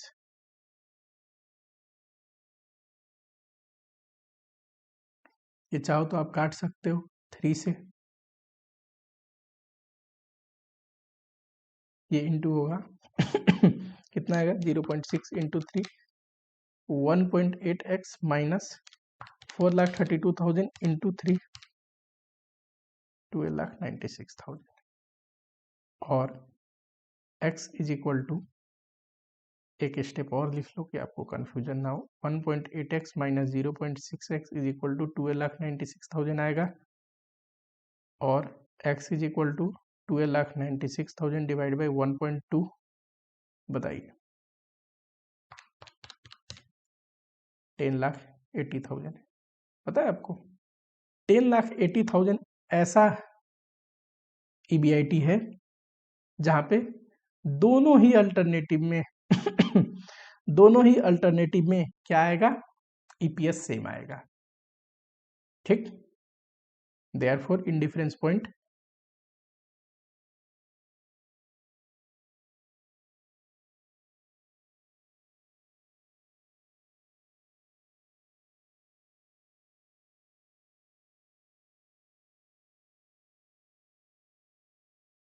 अब सिर्फ डेट इक्विटी होता तो ऑब्वियसली इससे ज्यादा ईबीआईटी में डेट बनी है, इससे कम में इक्विटी, पर यहाँ इक्विटी और दूसरे में इक्विटी प्लस डेट भी है, दूसरे में डेट का इम्पैक्ट है, तो दूसरा वाला हमेशा, जब इससे ज्यादा ईबीआईटी है तो दूसरा वाला ऑप्शन जिसमें डेट और इक्विटी है वो बढ़िया आएगा, उसमें ईपीएस ज्यादा आएगा, ठीक।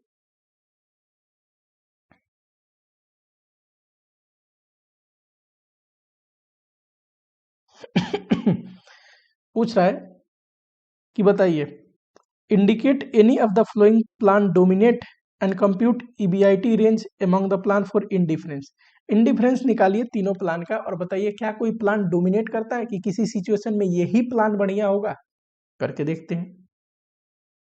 ये इस क्वेश्चन के लिए था ना, ऊपर वाले क्वेश्चन के लिए जो हम कर रहे थे,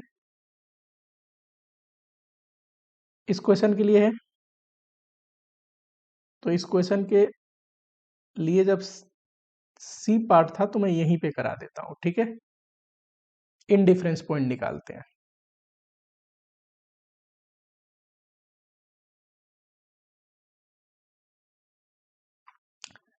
ए एंड बी का देखो कैसे निकलेगा इंडिफरेंस पॉइंट, हमें पता है ईपीएस ए के भीतर जो आएगा ईपीएस बी के अंदर भी आनी चाहिए, EPS A is equal to EPS B, इसी लेवल पे जो ईबीआईटी आएगी उसी को बोलते हैं इंडिफरेंस पॉइंट।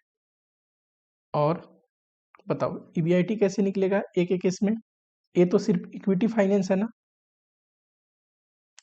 ईबीआईटी को अगर मैं एक्स मान लेता हूं, चलो सिंपल हो जाएगा, तो ईबीआईटी माइनस इंटरेस्ट कुछ है नहीं, into tax minus preference dividend कुछ है क्या, देखना प्रेफरेंस डिविडेंड भी नहीं है, divide by number of share, पहले केस में 10,000 था। बी के केस में बताओ ईबीआईटी माइनस इंटरेस्ट, इंटरेस्ट कुछ है क्या, हाँ जी है 8,000, यहाँ पे देख लो इंटरेस्ट 8,000 है, 1 माइनस टी टैक्स है, तो 1 - टी करोगे ये आएगा, minus preference dividend, second case में कोई प्रेफरेंस डिविडेंड है नहीं, ध्यान से देखिए, divide by number of share 5,000 है,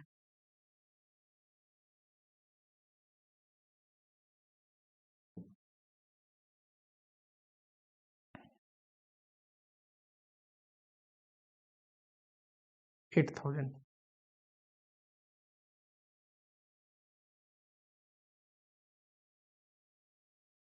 एक्स इज इक्वल टू 16,000, ठीक। ए और बी के बीच में इंडिफरेंस पॉइंट कितना आ रहा है, ईबीआईटी 16,000। ठीक है, इसका मतलब क्या है, 16,000 ऐसा ईबीआईटी है, 16,000 जहां ए और बी दोनों में सेम ही ईपीएस आएंगे, इससे ज्यादा में कौन सा बढ़िया होना चाहिए, देखो ए पूरा इक्विटी फाइनेंस है ना, बी में डेट भी है, तो ध्यान से देखोगे डेट वाला ऑप्शन किस में है, बी, इससे ज्यादा में बी बढ़िया होगा, इससे कम में हमेशा ए बढ़िया होगा, ये मैं आपको ऐसे ही बता दे रहा हूं, आप चेक कर सकते हैं, ठीक है।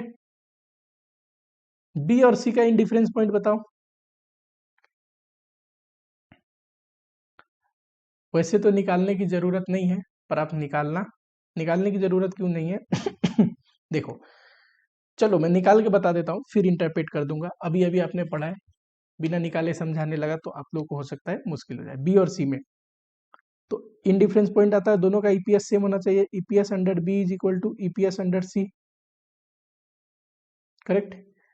बी के अंदर EBIT minus interest divide by number of share, ऐसे ईपीएस आएगा। सी का देखोगे ध्यान से, ईबीआईटी इंटरेस्ट कुछ है नहीं तो सीधा टैक्स लग जाएगा 1 - T minus preference dividend 8,000 divide by 5,000, और ये तो कट जाएगा नीचे नीचे, ऊपर आएगा 0.5x माइनस 4,000, और सी में आएगा 0.5x माइनस 8,000।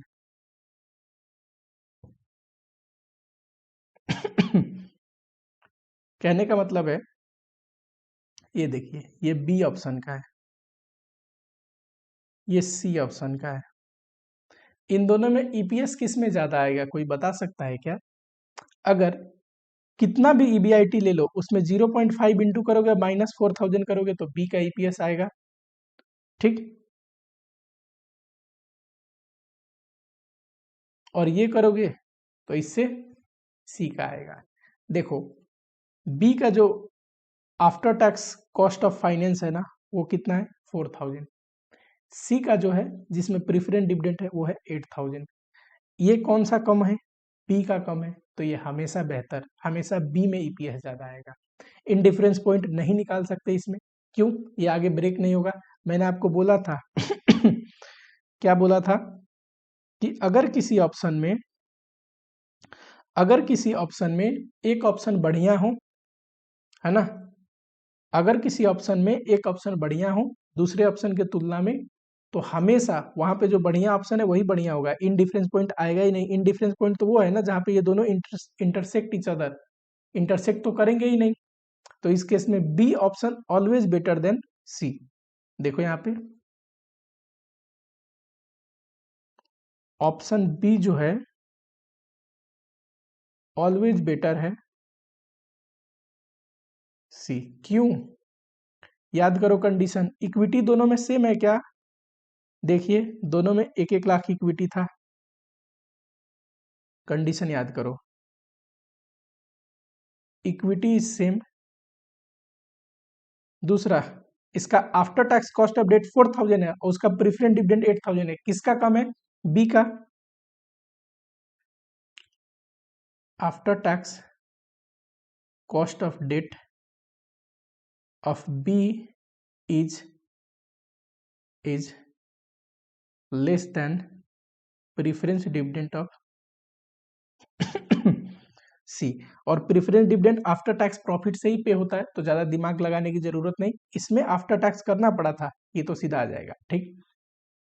हमेशा देखिए, बी में डेट सस्ता है प्रेफरेंस डिविडेंड के तुलना में, और इक्विटी दोनों में सेम है, तो बी ऑलवेज बेहतर होगा। यही तो मैं पढ़ा रहा था कि दो ऑप्शन में अगर इक्विटी सेम हो, जैसे हमारे केस में दोनों में 1-1 लाख इक्विटी है, पर कॉस्ट ऑफ डेट इसका आफ्टर टैक्स 4,000 है, 8,000 इंटरेस्ट है, उसको आफ्टर टैक्स करोगे तो 4,000 आएगा ना।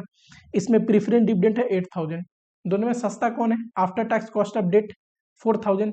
तो after tax cost of debt 4,000 सस्ता है, तो इसीलिए बी वाला ऑप्शन हमेशा बेहतर आएगा, और यहाँ there is no indifference point, कोई इंडिफरेंस पॉइंट आएगा नहीं। थर्ड केस में देखो, अगर आप ए एंड सी का निकालते हो तो ए एंड सी का निकाल सकते हैं इंडिफरेंस पॉइंट। क्यों? क्योंकि पहला जो कंडीशन था ना, इक्विटी सेम, तो इक्विटी तो सेम है ही नहीं। जहां भी इक्विटी सेम नहीं हुआ ना, वहां पे इंडिफरेंस पॉइंट निकलता है। कैसे निकलेगा? माइनस इंटरेस्ट कुछ है नहीं फर्स्ट ऑप्शन में, आफ्टर टैक्स कर दिया, प्रेफरेंस डिविडेंड कुछ है नहीं, नंबर ऑफ शेयर। सी का बताओ ईपीएस।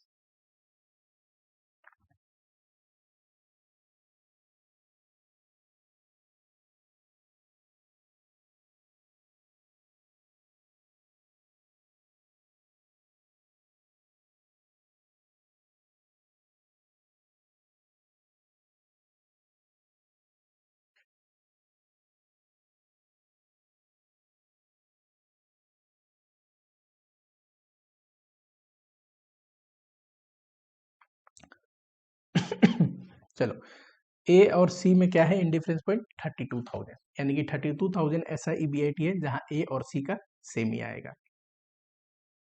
करेक्ट। अगर डिसीजन लेना हो तो देखो, 16,000 से कम हो तो ए ले लीजिए, 16,000 से ज्यादा है ईबीआईटी तो बी ले लीजिए। बी हमेशा सी से बेहतर है, तो सी को तो ध्यान ही मत दो। 3 है ना, ए बी सी। बी तो हमेशा सी से बेहतर है, यहाँ भी हमने निकाला, तो सी को कैंसिल करो बी के तुलना में, बी सिलेक्ट करेंगे। ए और बी में देखा जाए तो 16,000 से कम है तो ए लेना है, 16,000 से ज्यादा है तो बी लेना है। अब मुझसे कोई बोले 20,000 बताओ ईबीआईटी है, कौन से में ईपीएस ज्यादा आएगा? बी में आएगा। ऑप्शन बी सिलेक्ट करेंगे तो सिंपल। समझ में आया क्या?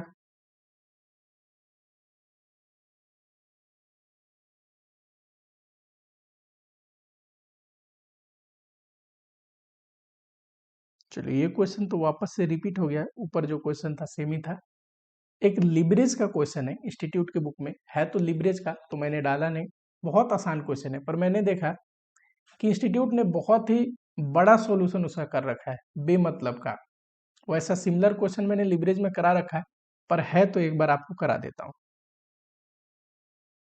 इंस्टीट्यूट की बुक में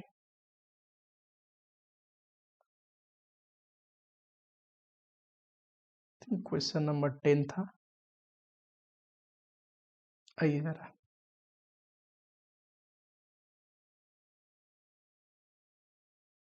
एक कंपनी है जिसका सेल्स कितना है 68 लाख, वेरिएबल कॉस्ट है 60%, फिक्स कॉस्ट दिया है इतना। 10 नंबर अगर क्वेश्चन देखें, बहुत छोटा सॉल्यूशन होगा, प्यारा सा 5 नंबर में आने वाला टाइप का क्वेश्चन है, पता नहीं बहुत बड़ा सॉल्यूशन दे दिया है इंस्टीट्यूट ने। क्वेश्चन नंबर 10 देखिए, सेल्स कितना है 68 lakh,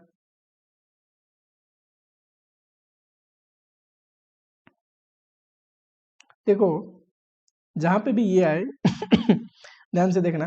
25% decline in sale will swipe out the EPS, ये हमने पढ़ा था ना लिवरेज में, कौन सा? कंबाइंड लिवरेज में। कंबाइंड लिवरेज शो करता है percentage change in EPS divide by percentage change in sales.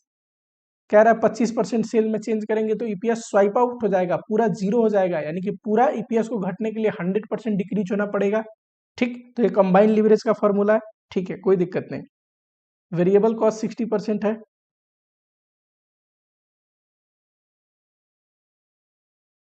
Less variable cost 60%, तो कंट्रीब्यूशन आ जाएगा, बताना जरा।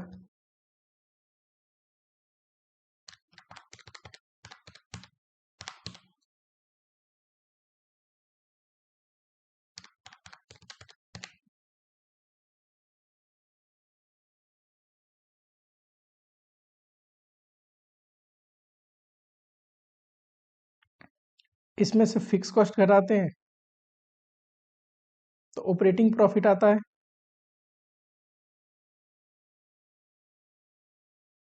फिक्स कॉस्ट दे रखा है, कितना है फिक्स कॉस्ट? देखिए जरा, 16,32,000।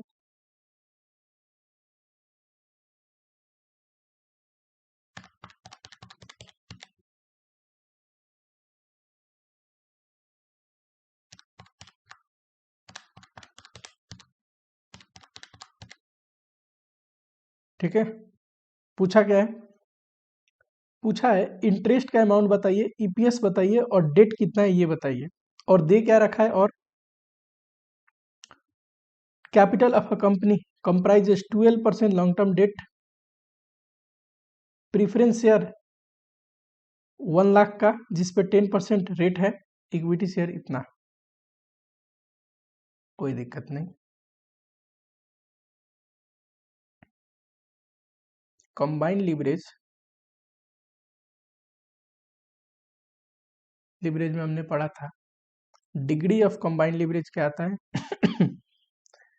Percentage change in EPS divide by percentage change in, change लिख लो, percentage change in EPS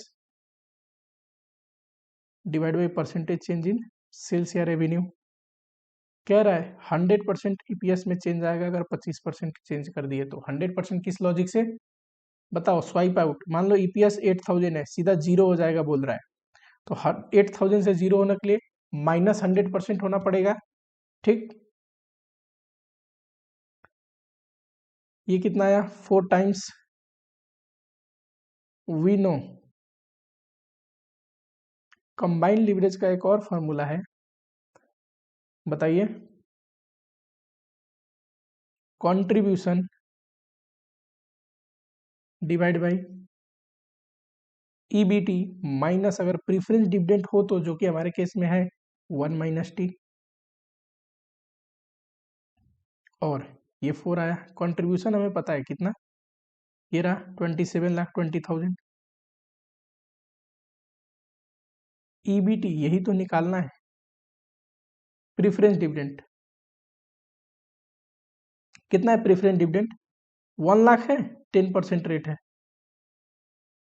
10,000। Before tax करना है ना, बताइए टैक्स रेट कितना है? 30%।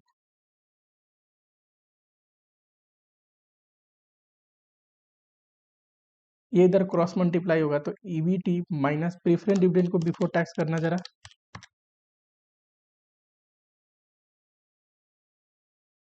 राउंड अप कर दो, 286 कर दो। ये नीचे डिवाइड होगा तो 27,20,000 डिवाइड बाई 4 तो ये आएगा। और ईबीटी आएगा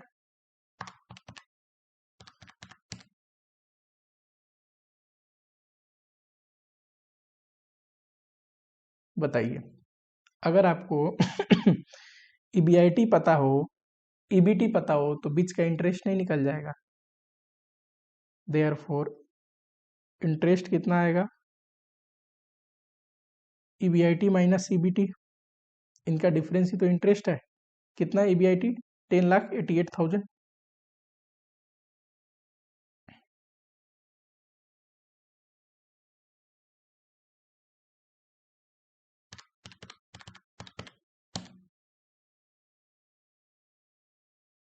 ये तो इंटरेस्ट आया।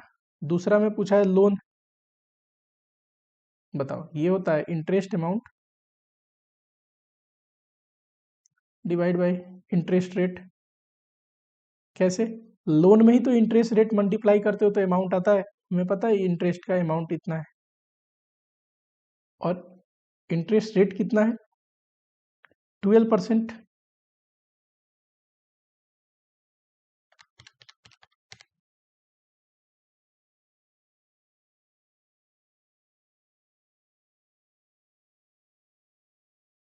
थर्ड नंबर में पूछा है ईपीएस,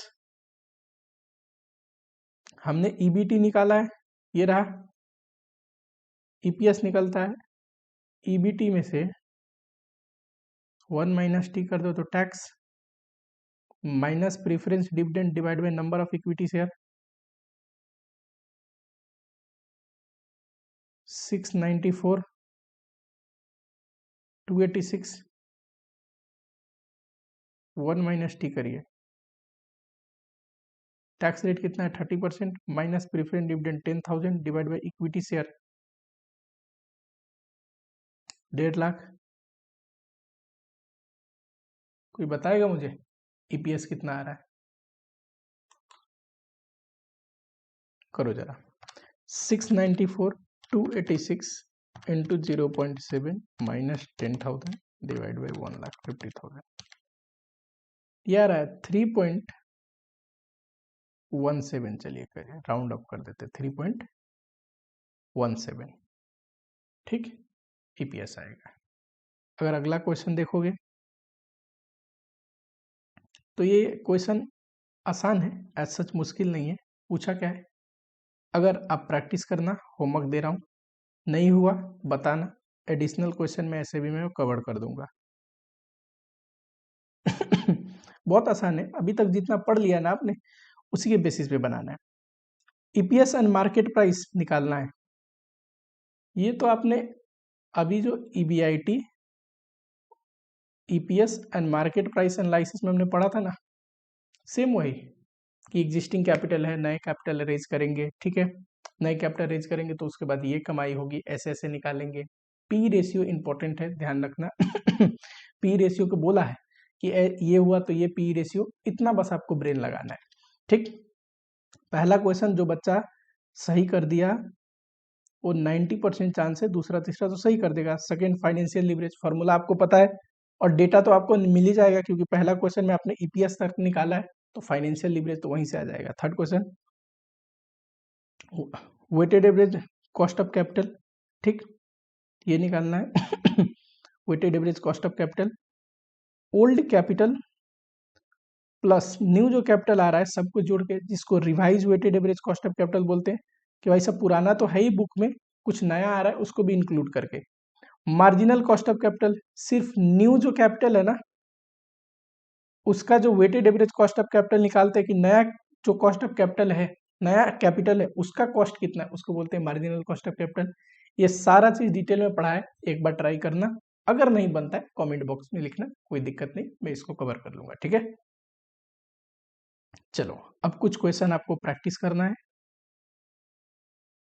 टिल इस क्लास से बाय बाय करते हैं, मिलते हैं आप लोगों से नेक्स्ट लेक्चर में। आप लोगों को क्या करना है, अगर नए हो तो चैनल को सब्सक्राइब करना है, वीडियो को एक लाइक कर देना, कोई भी डाउट है कमेंट जरूर करना, ठीक। मिलता हूँ आप लोगों से नेक्स्ट लेक्चर में।